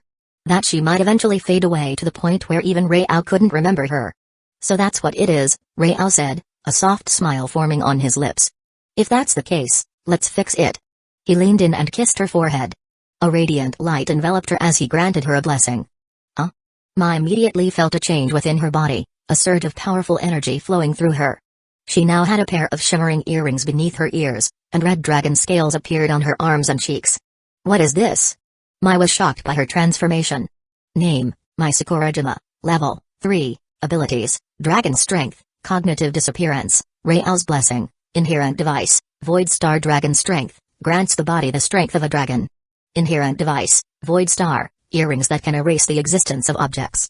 These abilities made her stronger, but what stood out most was the evolution of her cognitive disappearance. Now that you have my blessing, you should understand what has happened to you. Mai gazed at the dragon scales on her arms, and with a thought, they vanished. She could also feel that she now had the ability to restore people's perception of her at will. Don't even think about testing your abilities right now, Rao warned, seeing her thoughts clearly. Unless you want Kasamijoka to notice. He nodded toward Kasamijoka, who was still seated nearby, eating. Mai, suddenly remembering that Kasamijoka was still there, quickly gave up the idea of restoring her presence. She looked at Rao with a complicated expression. So you already had a way to restore my presence. This method wasn't something I was completely sure about, Rao admitted. The blessing could trigger unexpected evolutions, based on a combination of his power and the individual's own abilities. It was now clear that Mai's abilities had evolved alongside his, resulting in her gaining powers that matched his Crimson Lotus Dragon God and an inherent device. It was a pleasant surprise, and he couldn't help but wonder if Siko and Aoi would undergo similar changes. If they didn't, it would be a missed opportunity worth a fortune. He'd have to investigate that further later. For now, Mai was more important. Now that your worries are gone, Mai, are you ready? Rao asked once again. Wait. Mai gasped as she felt herself being overwhelmed by him. Her final worry had vanished, and the person she loved was right here, the one who had taken away her fear. The emotions and affection she wanted to express flowed through her, but words couldn't capture everything. She realized the only way to truly share her feelings was through the closeness they shared. With her long hair cascading down, she rested her chin on Rao's shoulder, her voice barely a whisper. She really won't notice, will she? Her newfound vulnerability made Rao smile. Don't you trust me? I do, but this feels so strange. So, that's a yes? Then, here I go. Wait, no. Whose bento was this, again? Kasamijoka Utaha stared blankly at the empty bento box in her hands after finishing her meal. Was it hers? Why couldn't she remember?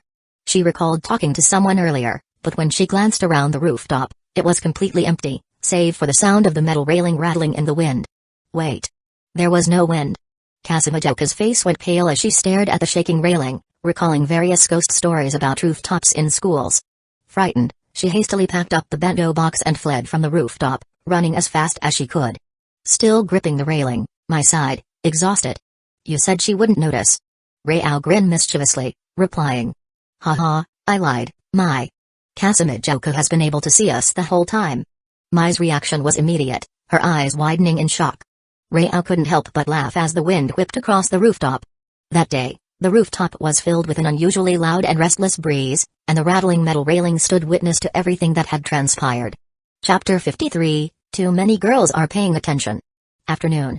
Kasamijoka Utaha was still pondering over the bento box incident when a memory flashed in her mind. The bento box. It was Rao's. Utaha was immediately filled with regret. How could she have forgotten something so important? Not only had she eaten all of it, but she had also taken his bento box without asking. I should wash it and return it to him. And apologize. However, Rao wasn't particularly bothered by the bento box. After all, compared to the bento, Mai was far more delightful. Unfortunately, the rooftop wasn't the ideal place for their first meal. Mai, limited by the setting, had fled after their time together, saying she'd rather be at home. Rao understood that things had been a bit too intense for her, so after she helped clean up, he let her return home. For Rao, the afternoon seemed dull in comparison. He would have much preferred to be at home, cuddling with Mai. To him, Mai was always the best. For the rest of the school, however, the afternoon was significant, as the midterm exam results were announced. Megumi Kata returned from outside the classroom and walked up to Rao's desk. Tilting her head slightly, she asked. Rao-kun, it seems you didn't check your results. Rao yawned. No need, I'm in first place. So, you already knew, huh? Megumi didn't seem surprised by his answer. Suddenly, she shifted the topic. By the way, I saw Mai at school today. Rao glanced at her. She came to bring me lunch. Oh, I see. Megumi seemed curious as she asked. It seems like you and Mai get along really well. Are you two dating? Rao didn't hesitate and answered directly. Yeah, we just confirmed our relationship these past few days. Megumi fell silent at his response, her gaze dimming slightly. Yet, despite feeling unsettled, she couldn't help but press on. And? How far have you two? Rao pointed upward. We just did it on the rooftop earlier today. Even though Megumi had mentally prepared herself, she was still thrown off by his bluntness. The rooftop. Had he really progressed to that level of boldness? Megumi bit her lip, struggling with her thoughts. Well, congratulations on your relationship. Class is about to start, so I'll head back to my seat. She turned around, and Rao watched her retreating figure, deep in thought. He really did get first place. Yukino Shita Yukino stood in front of the posted results, seeing Rao's name at the top of the rankings. She felt both surprised and contemplative. It turned out that Rao hadn't been bragging after all. It seemed she had misunderstood him. Whether it was his keen senses or his academic abilities, everything he said had been proven true. Yukino had always believed in the painful truth and that honesty could be a sharp blade. She had held firm to these principles, often being hurt by them. Yet, this was the first time she had encountered someone who used the truth to make things better. Take Yui Uegahama, for example. From Yukino's observations, Yui hadn't been discouraged by Rao's blunt honesty. On the contrary, she was determined to make even better cookies to surprise him. Rao, what kind of person are you, really? Yukino couldn't help but feel a growing curiosity about him. It wasn't just Yukino who was intrigued by Rao. Another person had developed a sense of competition with him. Perfect scores in all subjects. How is that even possible? In the student council room, Kaguya Shinamiya was shocked. Someone had actually surpassed her with perfect scores. Since enrolling, her position as the top student had never been challenged. But now, she had placed second. Kaguya-chan, I just looked at Rao's previous results. He hadn't even cracked the top 100. A pink-haired girl with a ribbon, Chika Fujiwara, exclaimed in surprise. Chika leaned in and whispered. Kaguya-chan, do you think he cheated? Kaguya shot a cold glance at Chika's overly curvaceous figure, which was pressing against her arm. She couldn't help but feel a pang of envy as she glanced at her own. Much more modest proportions. Still, her tone remained icy. No, he didn't. The teachers aren't fools. They would have checked thoroughly before posting the results. Wow. So, does that mean he's a sudden genius? I'm so jealous. Chika was beyond envious. If she could become a genius overnight, she'd have so much more allowance to buy all sorts of snacks and board games. She was practically drooling at the thought. Kaguya stared at the results, her mind filled with thoughts as she tried to make sense of it all. Chapter 54, ACOM Trade Request Class 3-4. Wow, Rao got a perfect score in all subjects and ranked first. Yui Uegahama exclaimed, astonished by the rankings. Humphrey. Yumiko's lips curled into a smirk. As expected of the man I'm interested in, she thought, though she still crossed her arms and feigned indifference. It's just one first place. It's no big deal. Yu awkwardly scratched her head, then hesitantly asked. Yumiko, about your confession last time. TCH, don't bring that up. I don't want to talk about him right now, Yumiko huffed, pretending to be disinterested, as if she no longer cared about Rao. In reality, she was just too embarrassed to discuss it. However, Yui mistook Yumiko's attitude, thinking they had some sort of disagreement. Thank goodness. Instead of feeling sorry for her friend, Yue found herself feeling relieved. She quickly realized that her reaction was wrong, so she suppressed the smile that nearly crept up on her face. Yue. What are you thinking? Looking at her friend's profile, Yue felt a sudden wave of guilt. Yue, why do you suddenly seem so interested in Ruiao? Yumiko asked, confused. Eh? Yue panicked, waving her hands defensively. No. It's just because of you, Yumiko. That's all. Yumiko didn't think too much about it and responded with its sincere attitude. Humphrey, that guy's just a playboy. Don't get too close to him, Yue. Oh, okay, Yue replied obediently, though her thoughts weren't as easy to read. Nitrade's secret base. What did you say? Mine was captured during the mission? Leon, a Nitrade member with golden hair, roared in anger. Shiel, a purple-haired woman with glasses and a gentle demeanor, had a rare coldness in her eyes. We need to rescue mine. The rest of the Nitrade members were also on edge, their leader Najenda, along with Akam, Mine, Shiel, Lubbock, Leon, and Bullet, made up the group. Of them all, Shiel was the closest to Mine. Sitting at the head of the table was Najenda, a white-haired woman with an eye patch over her right eye and a mechanical arm in place of her right arm. Her gaze was stern as she turned to Lubbock, the green-haired man. What's Mine's current situation? Lubbock replied seriously. Mine's been imprisoned. Tomorrow. They plan to execute her publicly. Damn that empire. Leon slammed her fist on the table in frustration. Calm down, Leon, Bullet, the muscular man with the pompadour, said firmly. It won't be easy to storm the empire to rescue her. Does that mean we're just going to leave her? Leon shouted. Najenda shook her head. We're comrades. We don't abandon our own. But we can't act recklessly. Asdeath is currently at the border fighting against foreign invaders, but General Bro is still stationed in the capital. A full-blown assault on the Empire would be extremely risky for Nitrade. They didn't have the power to face the Empire head-on. A wrong move could lead to the entire group being wiped out. Damn it. Leon gritted her teeth, reluctantly sitting down. She understood that acting impulsively would endanger everyone. What if we had equally powerful help? Akam suddenly spoke up after listening in silence. Help? Back at home, Ruiao was greeted by a familiar sight, Mai, with her sweet smile and a home-cooked meal. Ever since their relationship had progressed, Mai had become the epitome of a gentle and caring wife.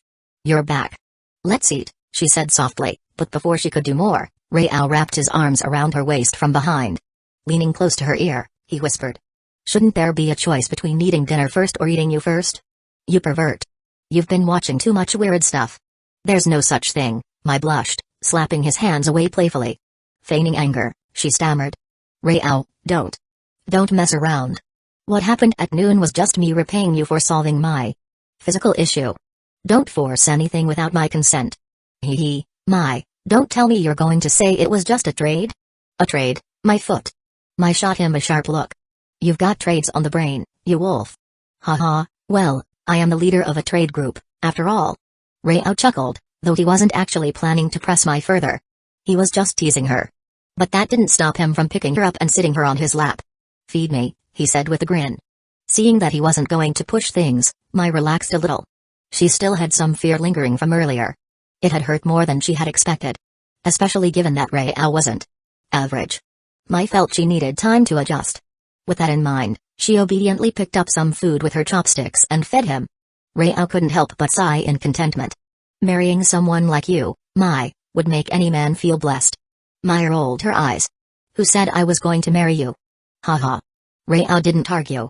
If you weren't going to marry me, why didn't you resist when I held you just now? Just as Ruiao was about to take a bite of some grapes, a notification popped up in the chat group. Ding. Akam has initiated a trade request, infiltrate the capital and rescue mine, ding.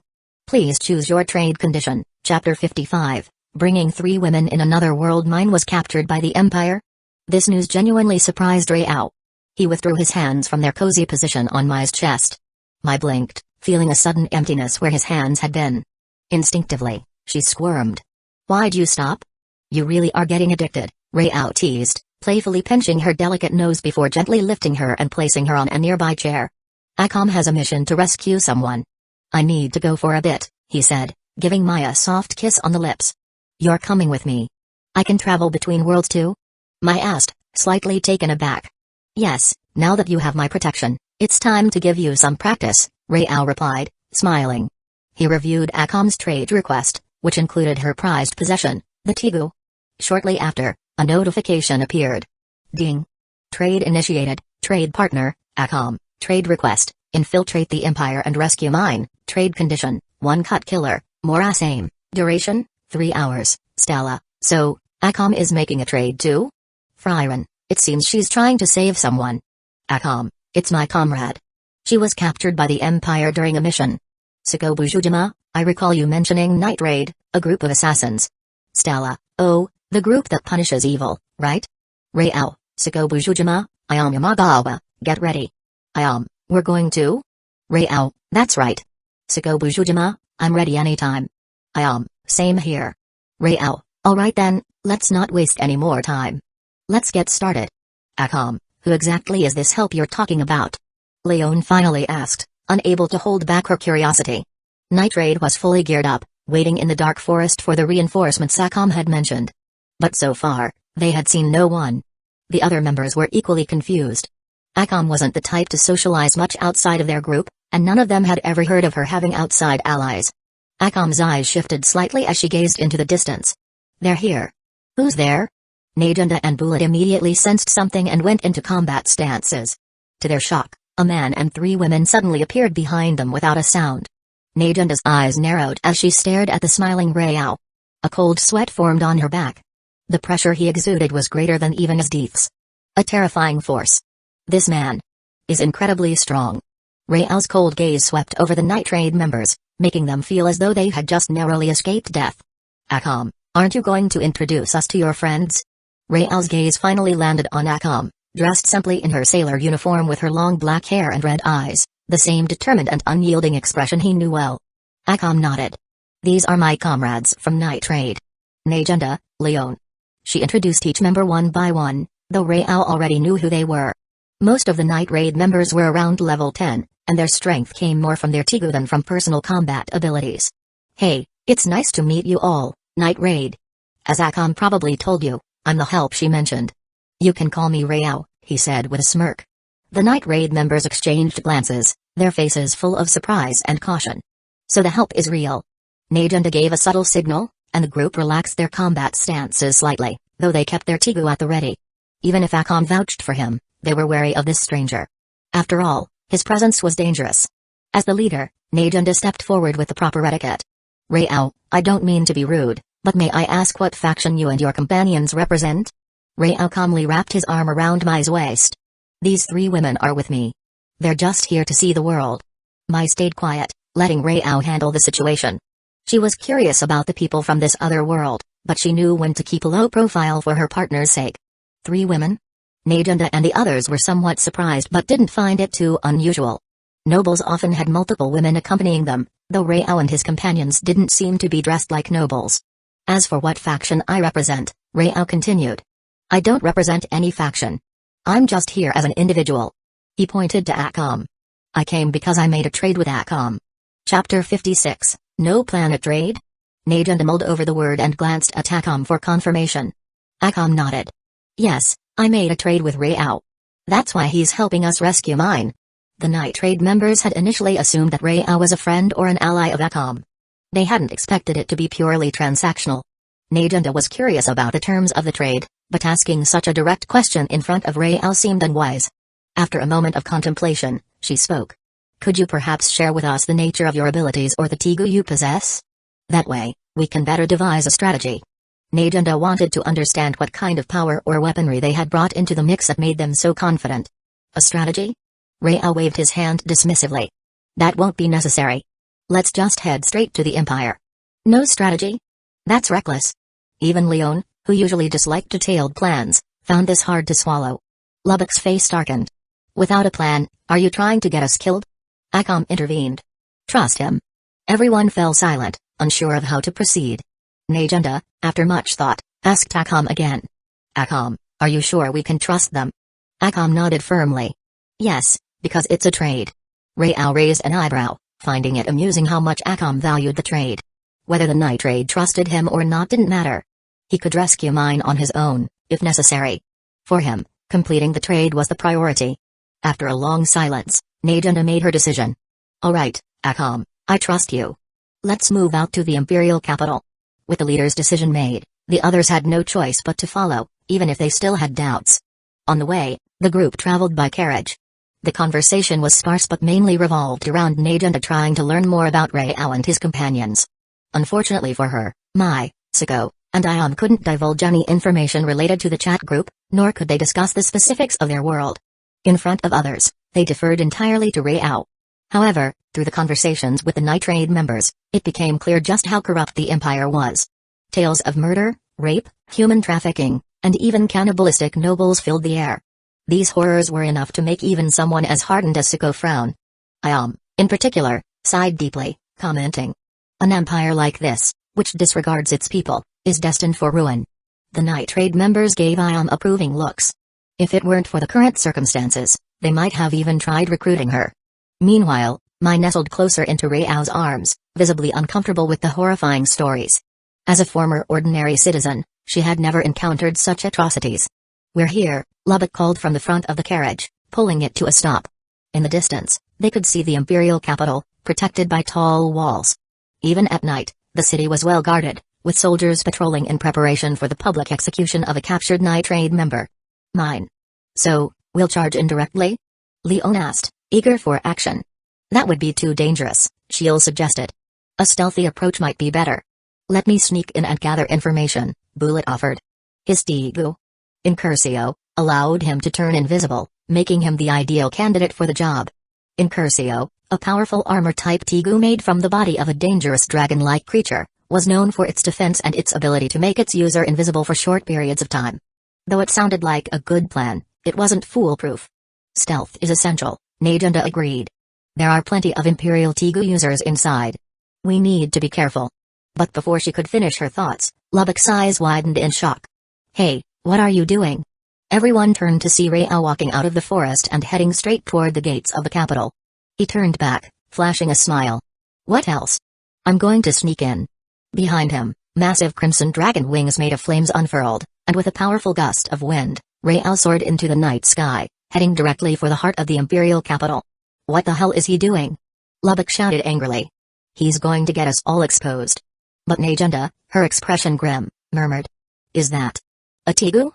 Tigu were limited in number, and Najunda was certain that this was not one of the known Tigu.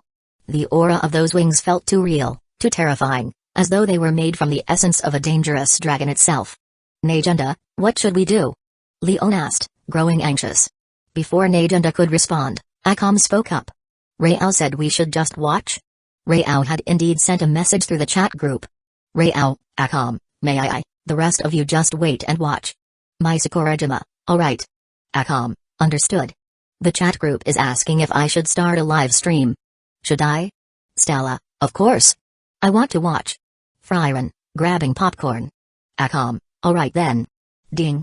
Akam has started a live stream, ding. Stella has joined the live stream, Chapter 57, a massive dragon above the imperial capital. Stella, there's quite a crowd. I thought this was a rescue mission, why isn't anyone taking action? Sakobujujima, Rao has already gone ahead. Akam, yes, he's infiltrating the imperial capital. At this moment, Rao stood atop the center of the imperial palace, overlooking the city. With a surge of energy, he amplified his voice and shouted, "Night Raid's mine, your comrades sent me to rescue you. If you can hear this, shout out your location." His voice roared like a dragon's cry, echoing throughout the entire imperial capital. In an instant, the city was roused from its slumber as lights flickered on and soldiers began shouting. The members of Nitrade were left speechless, and even the chat group participants were taken aback. "Stella, is this infiltration?" "My Sakurajima, Rao said it was an infiltration when he left." "Ayamamagawa, this." Everyone was stunned by Rao's method of infiltration, feeling both amused and shocked. Inside the imperial capital, from the lowliest soldiers to the emperor himself, everyone was awakened. The city was soon ablaze with light as soldiers formed ranks, searching for the source of the noise. Unfortunately for them, no one thought to look up where Rao hovered above the palace. Inside a special prison cell in one of the palace's wings, a girl with pink twintails and a matching pink dress sat in the corner. Mine, the captured member of Nitrade. She was filled with despair. Captured by the Empire, Mine held on to the hope that her comrades would come for her. But the Empire had anticipated this, laying a trap to lure Nitrade out, setting a web of defenses all around the capital. Even the seemingly fragile girl guarding her cell was a powerful Tegu user. "Hey, night raid member," the black-haired girl standing outside the bars said, her voice cold. "Have you seen my sister?" Mine looked up in confusion. The slender girl in the sailor uniform, with a sword at her waist, stared at her intently. After realizing the girl was talking to her, Mine asked, "Your sister?" "Her name is Akam," the black-haired girl said nonchalantly, mentioning a name Mine knew all too well. Mine's eyes widened. "You're Akam's sister?" She had never heard Akam mention having a sister before. Wait. If this girl was Akam's sister, maybe she'd show her some mercy? Feeling a flicker of hope, Mine approached the bars. "If you're Akam's sister, what's your name?" "I'm Mine." "Kuram," the girl replied flatly. Mine's eyes brightened. She saw an opportunity for negotiation. "Since you're Akam's sister, could you let me go? I can take you to see her." Kuram stayed silent for a moment before asking, "Are you and my sister close? Do you think she'll come to rescue you?" "Yeah. Akam will definitely come to save me," Mine replied, her voice tinged with sorrow. "But it's really dangerous, so you should let me go to protect your sister." However, what she saw next was Kuram's twisted smile. "Hee hee, so my sister will come, huh? Great, I'll get to kill her with my own hands." Mine was dumbfounded. This wasn't the response she had expected. Why did Akam's sister harbor such a murderous intent toward her? She felt her last shred of hope slip away. Falling from heaven to hell in an instant, Mine's despair deepened. "Night Raid's Mine, your comrades sent me to rescue you. If you can hear this, shout out your location," the deafening voice echoed through the palace, shaking the very ground. Was that an earthquake? Mine gripped the iron bars in shock. That voice. It was calling for her. Someone really had came to rescue her, but why were they being so loud? Weren't they just giving themselves away?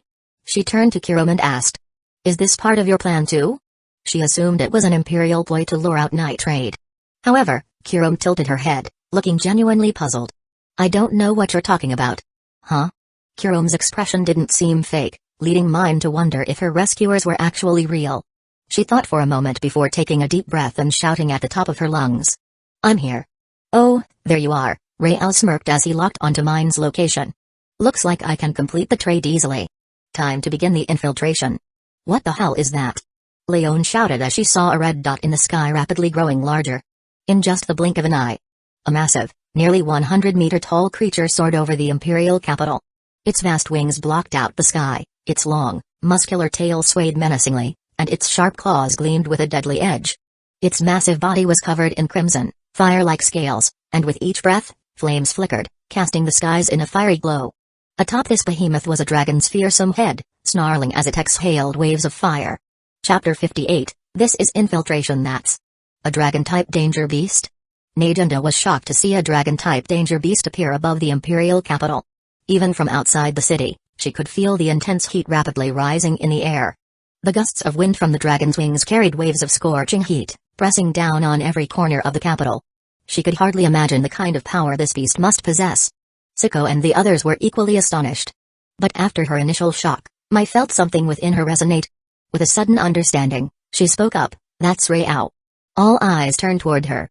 Lubbock, his legs trembling, swallowed hard. "Why, you are saying that giant dragon? Is Raow the guy who just went into the capital?" Leon also looked skeptical. "A person turning into a dragon? You must be joking." Mai, still gazing at the massive dragon's form as it descended into the imperial palace, replied firmly, "I'm sure of it. That's Raow." In the chat group, Kato Megumi, "Is that Raow?" For the first time, Kato Megumi's usually calm expression showed a deep shock. But she wasn't the only one stunned. "Stella, yes, that's Raow. Or more precisely, the Crimson Lotus Dragon God. Frieren, a human transforming into a dragon. Could Raow have the blood of a dragon?" Frieren observed with intense curiosity. This was the first time she found herself so interested in a human. Although at the moment, Raow didn't exactly appear to be just human. The members of the subgroup were equally amazed. "Is this truly the Raow-sama whom Ayam-sama serves? He looks like an actual god." The three people from the Iron Fortress were in awe of Rao's divine-like power. At Hagun Academy, that dragon. "Is it really Raow?" Shizuka Kurogane asked, stunned, as she looked towards Stella, who now shared her dorm. Stella stared at the massive Crimson Lotus dragon in a daze. Her heart and soul stirred with a sense of recognition, telling her clearly that this was indeed Raow, the one who had given her the contract. The Crimson Lotus Dragon God. In the headmistress's office at Hagun Academy, His powers go beyond ice and time? Kurano Shinji realized now how little she truly knew about Rao. Despite their rather intimate interactions, she still only had a superficial understanding of him. Even the world's #1 blazer wouldn't be a match for Rao, not even for a single round. She smiled, a bit thrilled that the man who had made her feel the joys of being a woman was so mysterious and powerful. Sensing something, she looked down at her tight-fitting skirt. It was wet? Hiss. So, Sako-senpai was handled by a dragon? Takagi-saya gasped in disbelief. If that were the case, it would certainly explain why Sako had been so broken. Her partner wasn't even human. Even though there was a misunderstanding, both Miyamoto Rei and Shizuka Marikawa were equally shocked. In her room, Yumiko Mira was measuring the depth of her own belly. Then she glanced at the enormous dragon, realizing that just one of its scales was larger than her entire body. There's no way that would fit, right? No way at all. Unlike those who weren't enemies of Rao, who were simply shocked, the soldiers and citizens of the imperial capital were filled with terror. To them, this enormous red dragon, its scorching winds sweeping over the city, was nothing less than a powerful, destructive beast attacking the capital. Rao, however, paid them no mind. He extended a claw and gently pressed down on the palace. Boom. The side of the palace crumbled in an instant. Still unsure of what was happening, Mine felt the wall behind her collapse, followed by a wave of searing heat rushing in. The black-haired girl in front of her, Kurum, widened her eyes, as though she had seen something terrifying. Mine knew Kurum wasn't looking at her. There was something behind her. Her eyelid twitched as she braced herself mentally and slowly turned around. Hiss. An enormous, fiery eye was staring directly at her. Out of all the scenarios Mine had imagined, she had never expected something like this. No, calling it a shock would be an understatement. It was terrifying. Rao recognized Mine. At the same time, he noticed a girl who bore a striking resemblance to Akam. Her sister, Kurum. The massive eye pulled back, allowing Mine to finally see its owner. A dragon? Not just a dragon. A massive, terrifying danger beast. Her first thought wasn't fear, surprisingly. Instead, she thought about how the Empire had finally brought this upon itself. Surely even the Empire couldn't handle a dragon this enormous. But before she could revel in the Empire's impending doom, the dragon extended its claw toward her. Panicking, Mine shouted at Kurum, "Hey, give me back Might Egu, or we'll both be dead." Rao. This reckless girl must have mistaken him for an enemy. Stop yelling. I'm infiltrating to save you. Can't you tell? Huh? The dragon was talking. Chapter 59, Trade completed. General Do is angry, huh? The sudden voice left Mine stunned. She saw the dragon's claw pause in front of the broken wall. Jump on? Mine finally realized it was the dragon speaking. And it was speaking to her. It seemed to be saying it had came to rescue her. A dragon rescuing a princess? What kind of absurd dream was this? Setting aside the bizarre idea of a dragon rescuing someone like in a fairy tale, Mine glanced at the terrified soldiers and civilians beyond the crumbling palace walls. Her lips twitched. What kind of stealth is this? Oh, and bring the girl behind you too. Realizing she was being addressed, Kurum immediately moved to draw her Tegu, March of the Dead, Yatsufusa. But before she could act, an overwhelming force pressed down on her. Boom. The iron bars shattered, and the immense pressure overwhelmed Kurum, who was already physically weakened by the drugs. She collapsed, unconscious. Mine stared, dumbfounded. What are you standing around for? Carry her. Oh. Right, okay. Mine snapped out of it and quickly rushed over to hoist Kurum onto her back. She walked to the edge of the broken wall and nervously gulped as she looked at the giant dragon. Well, whatever happens, happens. Gathering her courage, she jumped onto Rao's dragon claw. Stealth mission accomplished. Time to go. Rao flapped his massive wings, creating a scorching windstorm that knocked the gathering soldiers off their feet. It's flying toward us. Are we really safe? Seeing Rao flying toward them, Leon activated her Tegu, Lionel, her muscles swelling, and her eyes transforming into those of a beast. She even sprouted beast-like claws. With her heightened instincts, she sensed overwhelming danger. Demon armor, Incursio. Bullet also activated his Tegu, Incursio, preparing for battle. Meanwhile, Lubbock trembled as he pulled out his Tegu. Don't make any sudden moves. Nadunda stopped them from attacking. Facing such a powerful dragon, she too felt immense pressure, but she had no choice but to trust Hakam and Rao's companions. A hot gust of wind blew over them as the crimson dragon approached. But suddenly, it began to shrink. Until the dragon's form completely vanished. Rao descended from the sky, one person in each arm. He casually dropped them both. Ouch! Mine groaned as she hit the ground. Mine. She immediately knelt beside Mine to check for injuries. Other than the small fall, Mine seemed unharmed. Ding. Trade complete, ding. You have obtained 1 cut killer, more same. Rao dusted off his hands. The trade is complete. But Akom's attention was entirely on her unconscious sister, Kuram. Kuram. Akom cried out, rushing over. Meanwhile, Mine, rubbing her sore head, shot Rao a glare for dropping her. Then she remembered something. Oh, right, Akom. This girl, Kuram, said she's your sister. Is that true? Akom was silent for a moment before nodding. Yes, she's my younger sister. Really? But she said she wants to kill you. The others turned their shocked gazes toward Akom. Akom bit her lip. She had already anticipated this outcome when confronting her sister. Night Raid. So, it really is you. Suddenly, a thunderous voice boomed from above. Boom. The next moment, a powerful figure descended from the sky, shattering the ground upon impact and sending dust flying in all directions. As the dust cleared, a golden-haired man with a faux mohawk, clad in heavy armor, emerged. His arms crossed, he coldly scanned the group. You've attacked the Empire.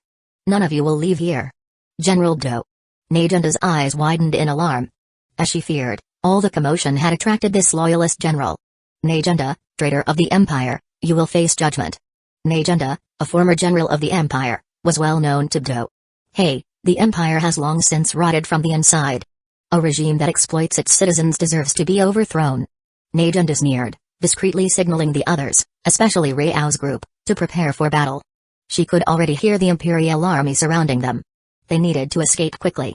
But she noticed Rao and his companions casually standing to the side, watching the scene unfold as though they were enjoying a show. Rao noticed her gaze and shrugged. Don't look at me like that. The trade is complete, so this has nothing to do with me anymore. Do as you please? Night Raid was dumbfounded. You stirred up this whole mess, summoned the strongest enemy, and now you're saying it has nothing to do with you? What kind of help is that? Do glanced at the 4 unfamiliar individuals. They weren't on the wanted list, so he focused on Night Raid instead. The dragon that had just invaded the Imperial capital must have been the ability of one of their Tegu. Night Raid, surrender to the Empire. Do's gaze was icy as crackling electricity surged over his armor. This was the power of his Tegu, a Drumroll, the Demon's Wrath. An armor-type Tegu capable of summoning powerful lightning attacks. For example, at this moment, Do raised his hand, enveloped in lightning armor, and dozens of lightning bolts began to gather in the sky above, like the wrath of the heavens themselves. If those bolts struck, the outcome would be catastrophic. Likely, only Bullet in his Incursio armor would survive the attack, while the others would be gravely injured. Chapter 60, New Trade. Body Usage Rights.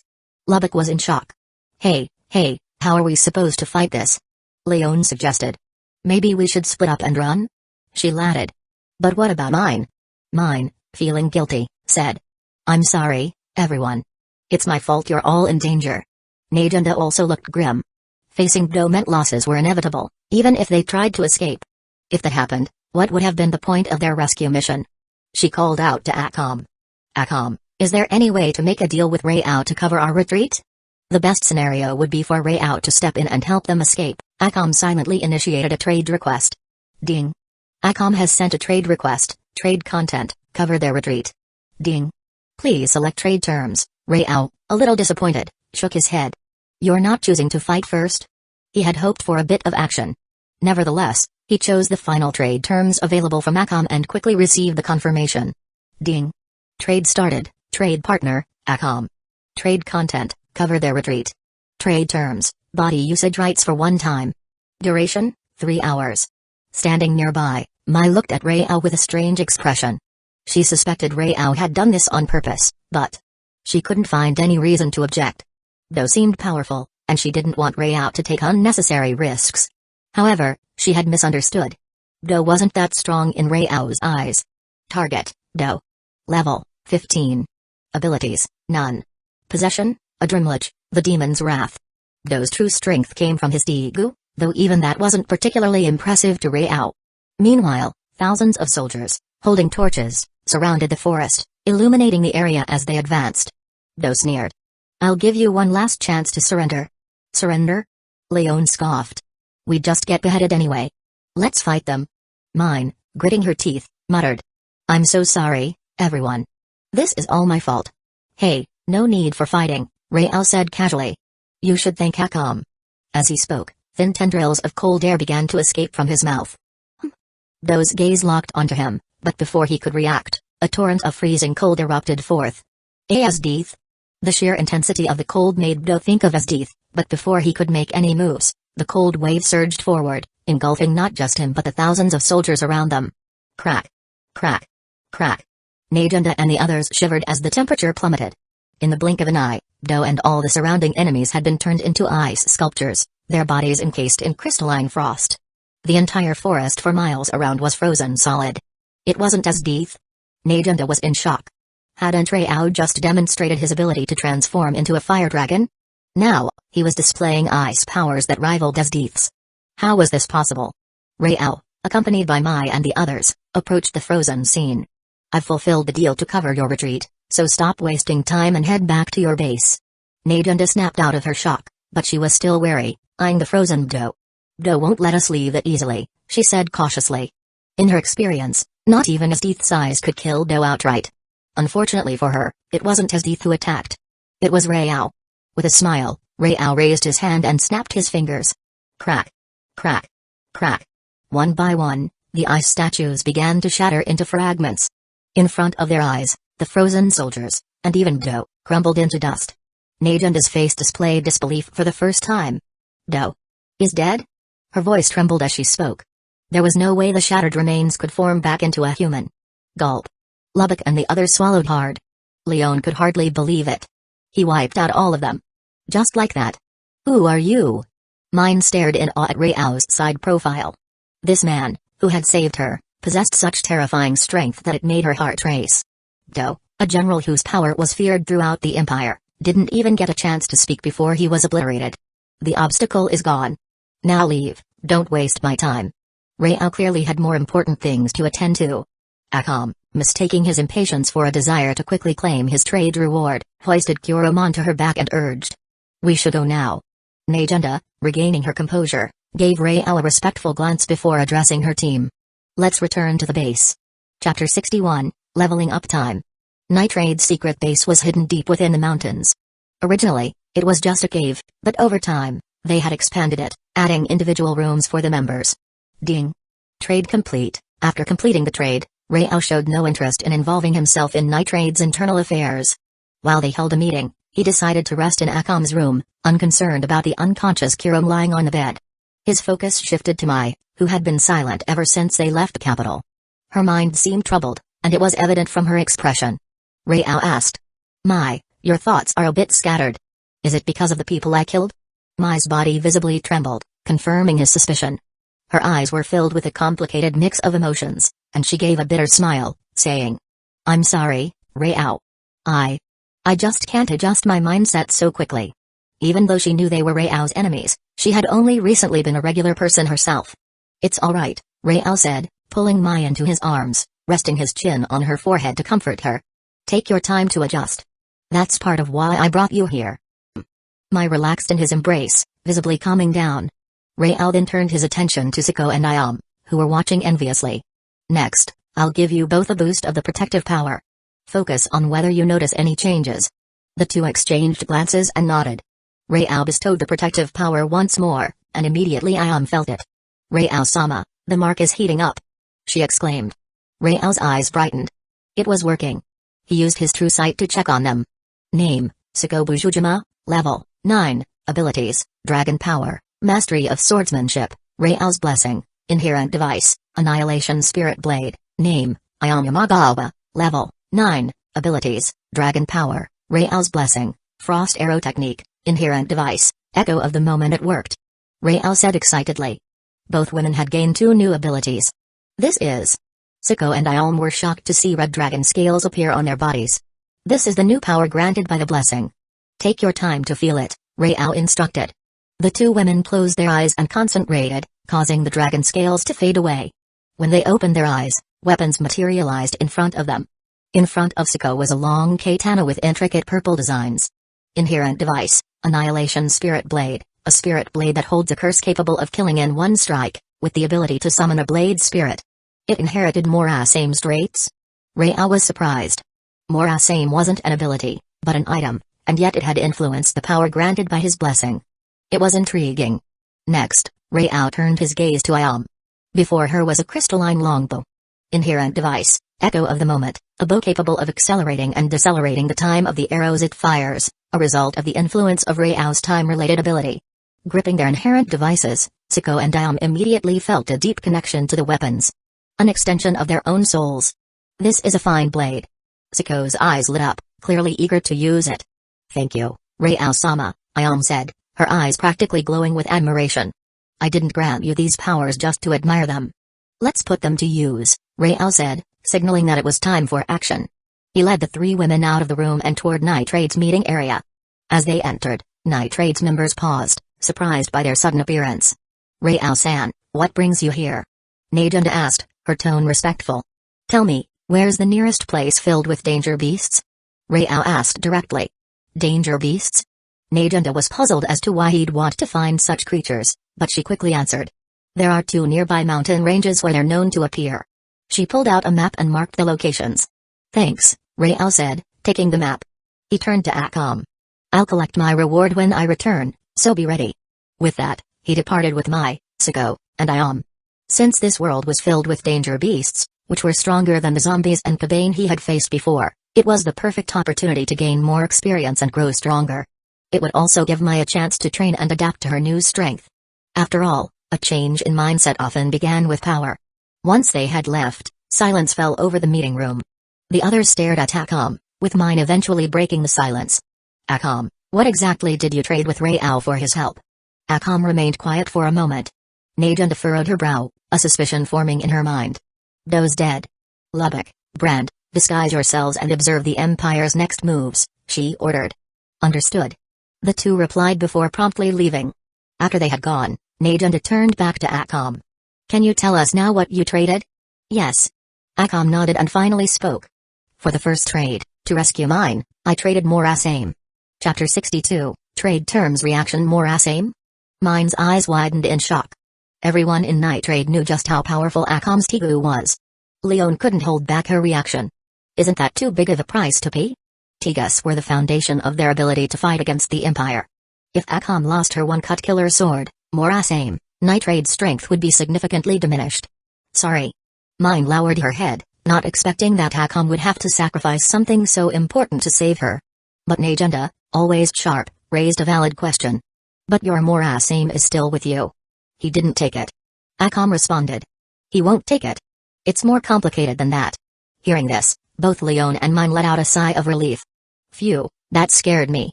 However, Sheil, ever perceptive, sensed that the second trade might be even more significant. She asked in her usual gentle tone. And what about the second trade? For covering our retreat, the trade was for my body's usage rights. Akam saw no reason to hide it and said it plainly. Body usage rights.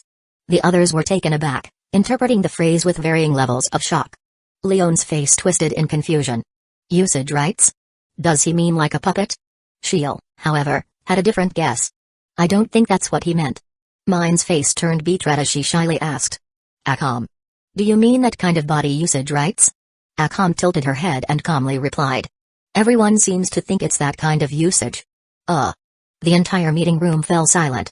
Mine's brain nearly short-circuited, and even Leon, usually the carefree one, was visibly uncomfortable talking about such a topic. She scratched her cheek awkwardly and laughed. I didn't expect that guy to be into stuff like this. Right. A total pervert. Mine quickly nodded in agreement, feeling deeply conflicted. She had initially thought that Rao, who had came to rescue her, might be a charming prince. Now, it turned out he was just a pervert interested in Akam's body. But Najunda, ever the strategist, offered a different perspective. If that's all it takes, then it's a pretty fair trade. The others were taken aback by her pragmatic approach, but upon reflection, they realized she had a point.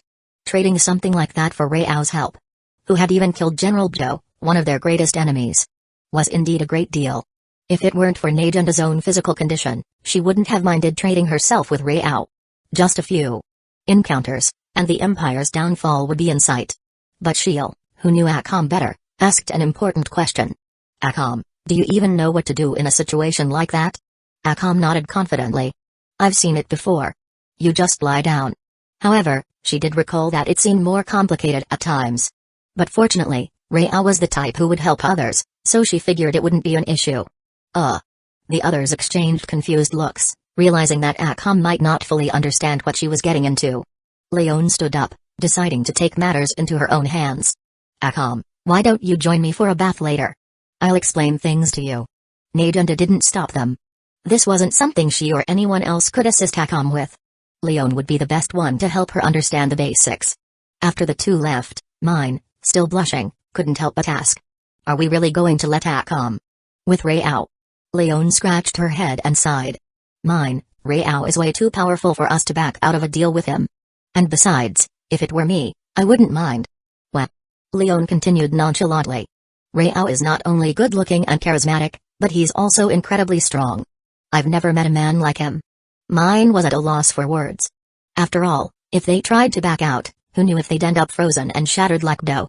Najunda, deep in thought, added. This might actually be a good thing for us. She glanced at both Mine and Leon.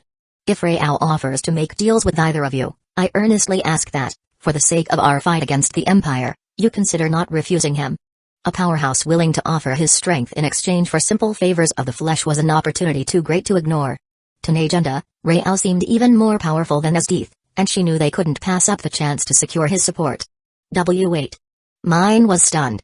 Was Najunda asking them to sell their bodies? How could we even consider doing something like that?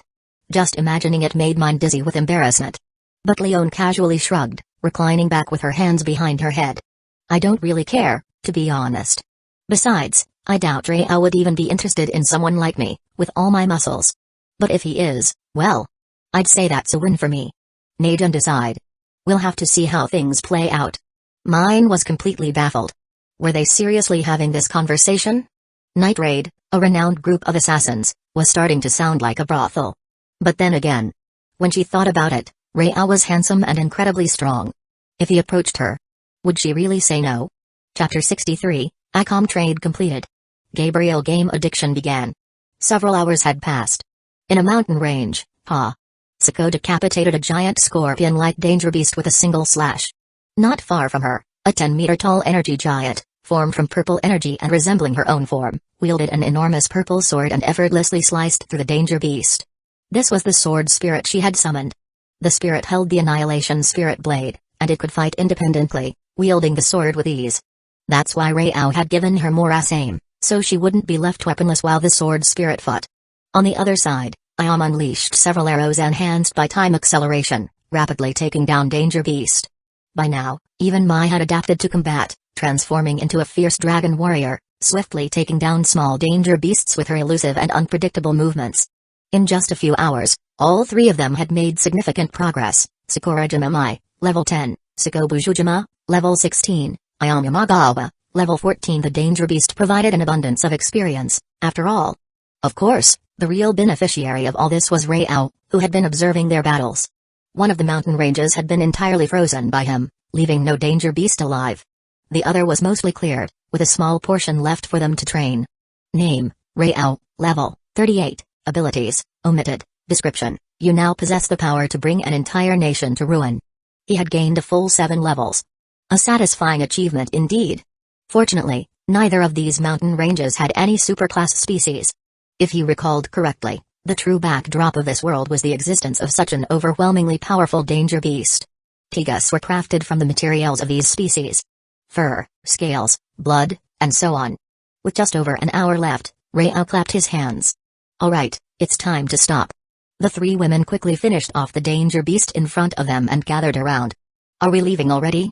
Sako licked her lips, a hint of bloodlust still lingering in her eyes. Her irises faintly gleamed with a crimson hue. It's time to return. Back at Night Raid's secret base, when Rayao learned that Lubbock and Bullet had been sent on missions, he raised an eyebrow. It seemed they had prepared for this. No doubt they had already questioned Akam about the nature of their trade. Good. He was ready to fully enjoy his innocent dessert, Akam, though he'd have to send Mai off first to avoid jealousy. Najunda, let Leon and Mai spar for a bit. Mai, while you've fought Danger Beast, you still lack experience with human opponents. Mai glared at him suspiciously. Are you just trying to get rid of me so I don't interrupt your fun? Rayao smiled openly. That's definitely part of it. Mai was at a loss. His brutal honesty, especially about his desires, left her with no way to fight back. In frustration, she threatened. Don't go overboard with Akam. Flipping her ponytail, she stormed off. Siko and Iam, on the other hand, were much calmer. They were clear on their roles, absolute loyalty to Rao. No matter what he asked, they would comply without question. Humphrey. Mine tossed her head high as she passed Rao, while Sheil blushed and softly said. Akam is waiting for you in her room. Please, be gentle. Rao chuckled. I am here to collect a reward, not to hurt anyone. I know my limits. Entering Akam's room, he found her sitting quietly on the bed, her smooth, dark hair cascading down, dressed in a translucent gown. The scene was stunning. If not for the unconscious Kiram, lying nearby. Rao approached her with curiosity. You're just leaving Kiram right here next to us? Without waiting for a response, he wrapped his arm around her waist. Akam's ruby eyes met his, calm and unwavering. I need to watch over her. When she wakes up, Kiram could be dangerous. As long as you're okay with it, Rao said as he leaned in, his hand gently squeezing her lips before diving in for a kiss. The reward needed to be savored. Meanwhile, in the imperial capital, chaos reigned. The death of Do and the entire imperial guard had thrown the empire's upper echelons and nobles into a state of panic, particularly the minister who controlled the young emperor from behind the scenes. Do is dead? His pig-like body trembled. This couldn't go on. Without Do's presence, the capital was vulnerable. Send a message immediately. Summon Asdeath back. Rao had remembered Akam's warning that Kiram could cause problems once she woke up. As fate would have it, she woke up just as he was finishing. Her eyes flew open to the sight of Akam, disheveled and grabbing onto Rao. Kiram's gaze immediately locked onto him, brimming with murderous intent. Let go of my sister. She drew her Yatsufusa and lunged at Rao, but he casually caught the blade between two fingers, flicking it aside with ease. Clang. The sword fell to the ground. Unbothered, Rao pressed Akam's head down and completed his final trade. Hick. Trade complete, he said, entirely indifferent to Kiram's shocked expression. Pulling out of Akam, he glanced at Kiram and commented. Akam, your sister is about to die. Unfortunately, Akam, utterly drained, had passed out and couldn't hear him. Oh well, time to go. With a smile, Rao waved at Kiram and chose to return. Sis. Kiram rushed to Akam's side, checking her condition. Though she wanted to kill her sister, she had always intended to do it with her own hands, not watch her die at the hands of a man. As Rao vanished, Mai and the others disappeared with him. Akam. Najenda, mine, and the others, sensing something was wrong, rushed into the room. They froze at the sight of the naked and unconscious Akam. What shocked them even more was the sudden appearance of a new subsystem in their minds. At the Empire's border, amid the freezing cold and endless snow, the Empire's army held its position against the enemy tribes. This was one of the most heavily guarded places in the Empire. Leading the charge was none other than Asdeath, the Empire's other great general, a battle-crazed sadist known for her strength. Ah! A pained scream echoed from a military camp as Asdeath, clad in her white uniform and long blue hair, smiled in delight. She was torturing a captured tribal prince. Nothing excited her more than tormenting an enemy, save for a good fight against a powerful opponent. General. Urgent news from the capital. A soldier hurriedly entered the tent. Asdeath, far from angry about the interruption, set down her whip lazily and asked. What's so urgent? According to the report, nitrate has infiltrated the capital. General Do and the entire city guard have been wiped out. The minister requests your immediate return to defend the capital. Asdeath's cold expression flickered with curiosity for the first time. Do was killed by night raid? How interesting. She immediately prepared to return. Not for the sake of the Empire, but for the prospect of fighting night raid, possibly finding an interesting opponent among them. Just as she was about to give the order, her expression shifted. Chat. Group? Noticing the new subsystem in her mind, Asdeath smirked. Looks like things are about to get even more interesting. Upon returning home late at night, the food had gone cold, and Mai had lost her appetite. What greeted her was Rao, having just arrived and completely unclothed, along with signs of his earlier activities. Her face darkened as she said. Go take a shower immediately. Otherwise, don't even think about getting into my bed tonight. With that, she stormed off to Rao's room, clearly upset. TSK, after just a few times, she's already acting like a little wife, Rao chuckled, a smile playing on his lips. This was a good sign. It seemed Mai wasn't overly bothered by his behavior. In the chat group, Rao messaged, Rao, Siko, did you both return safely? Thank you for your concern, Master. I've returned to Kabinarai. Siko, I encountered a bit of a situation. Stella, a situation? You didn't get stuck in another world, did you? Frieren, traveling between worlds can be more complex than space magic. There could be risks. Sakurajimamai, Sako, what happened? Sako, it's not that kind of issue. I returned safely, but I discovered that Sai and the others were in danger when I got back. Stella, you scared me. I thought something went wrong with world travel. Rao, so, your companions are safe? Sako, yes, they're fine. Sako summoned her sword spirit and quickly cut down the surrounding zombies, turning to her shocked companions. Are you all alright? They nodded in response, still shaken. They had initially gone out for supplies but nearly ended up losing everything due to an unexpected incident.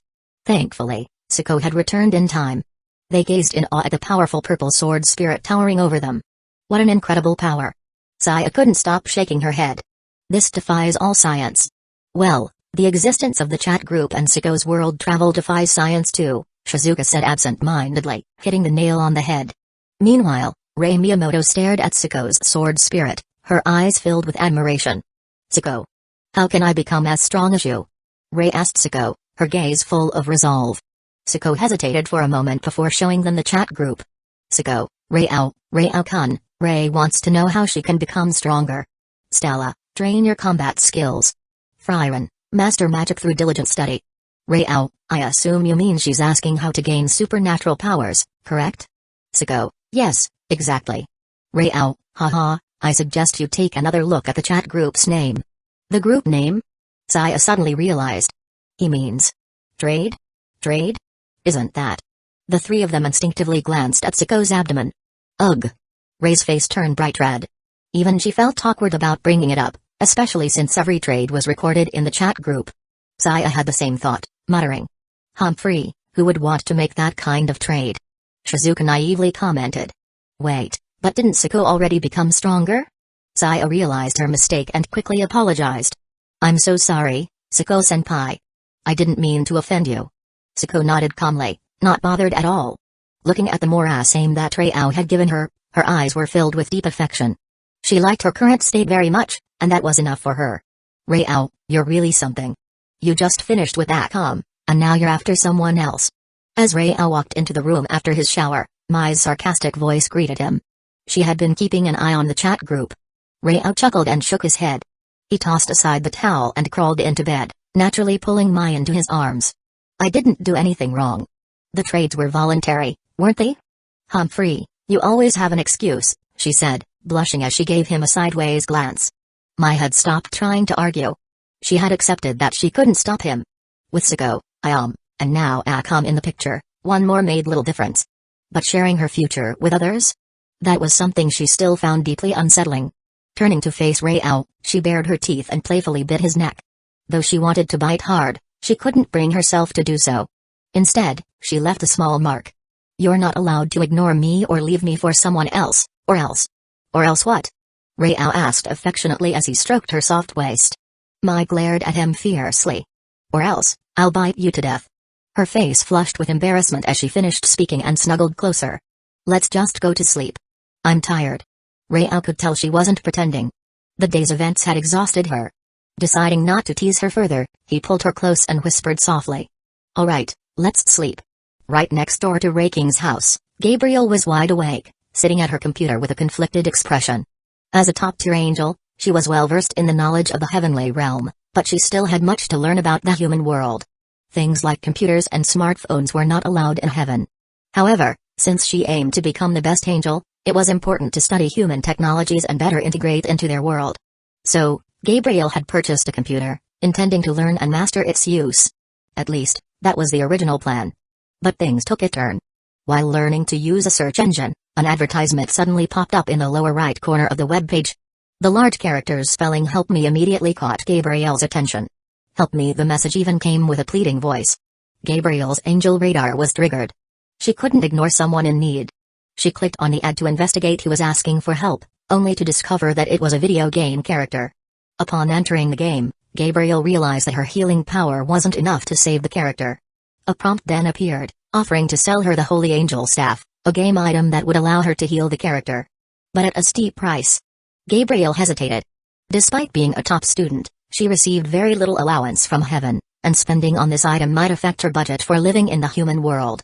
But just as she was debating, the character cried out for help again. "Help me." With a serious expression, Gabriel resolved. "As an angel, I can't just stand by and watch someone suffer." And so, she bought a holy angel staff. "Thank you for saving me." The injured game character was healed, and Gabriel received a heartfelt thank you. A smile spread across her face. Now that she had the equipment, she realized she could continue helping more characters. Determined, Gabriel made up her mind. "Let me save even more people." Filled with confidence, she dove deeper into the world of gaming, ready to embark on her new mission. Chapter 64, The Fool Named Tomoyuki. The next morning, as Rao stepped out of his house, he saw Gabriel yawning as she left hers. "Huh? Tenma, you look really tired." After all, not only had he been fighting in another world yesterday, but he also had handled business with Akam in a rather exhaustive manner. Even so, he didn't feel tired at all. But Gabriel, on the other hand, looked more worn out than him. Her hair was slightly messy, not as smooth as usual. "Yeah. I saved a lot of lives last night." Gabriel forced a smile. She wasn't lying, she had indeed saved lives. In a video game. "I see." Rao understood. Gabriel's fall from grace had already begun. He sighed. Even angels shouldn't stay up too late. After all, angels and demons like Gabriel were not as different from humans as people thought. They had human-like habits and lives. Since Gabriel didn't offer any more details, Rao didn't press the matter. "Let's head to school." "All right." Mai had already managed to control how she appeared to others, but she planned to wait a couple of days before returning to school. Rao could only look forward to her return. After all, if they could do things on the rooftop, his mind was already full of new ideas. When Mai returned to campus, maybe he could start persuading her. He thought today would be a peaceful day, but that was far from the case. As they approached the classroom, Rao saw Megumi Kato standing outside in the hallway, facing a boy who seemed to be talking to her excitedly. That guy. Rao recognized the bespectacled boy immediately. "Tomoyuki." Hearing his name called, Tomoya paused and turned towards Rao. "You know me?" Rao approached Megumi's side. "Of course I do." Megumi looked curiously at him. Rao chuckled softly. "One of the top 10 weirdos on campus, Tomoyuki. That's a name I've definitely heard." Tomoya's face twitched at the comment. That wasn't exactly a title to be proud of. In fact, it was the worst kind. He had earned it by being openly otaku, not caring about others' opinions and even preaching his interests to others whenever he got the chance. But Tomoya wasn't bothered by it. After all, he was just sharing what he loved with more people. How could that be wrong? "Megumi, is this Tomoyuki guy bothering you?" Megumi nodded. "Yes. Aki-san said he wants to make a game with me as the main character." "That's right." Tomoya eagerly nodded. "Kana-san, I think you look quite ordinary.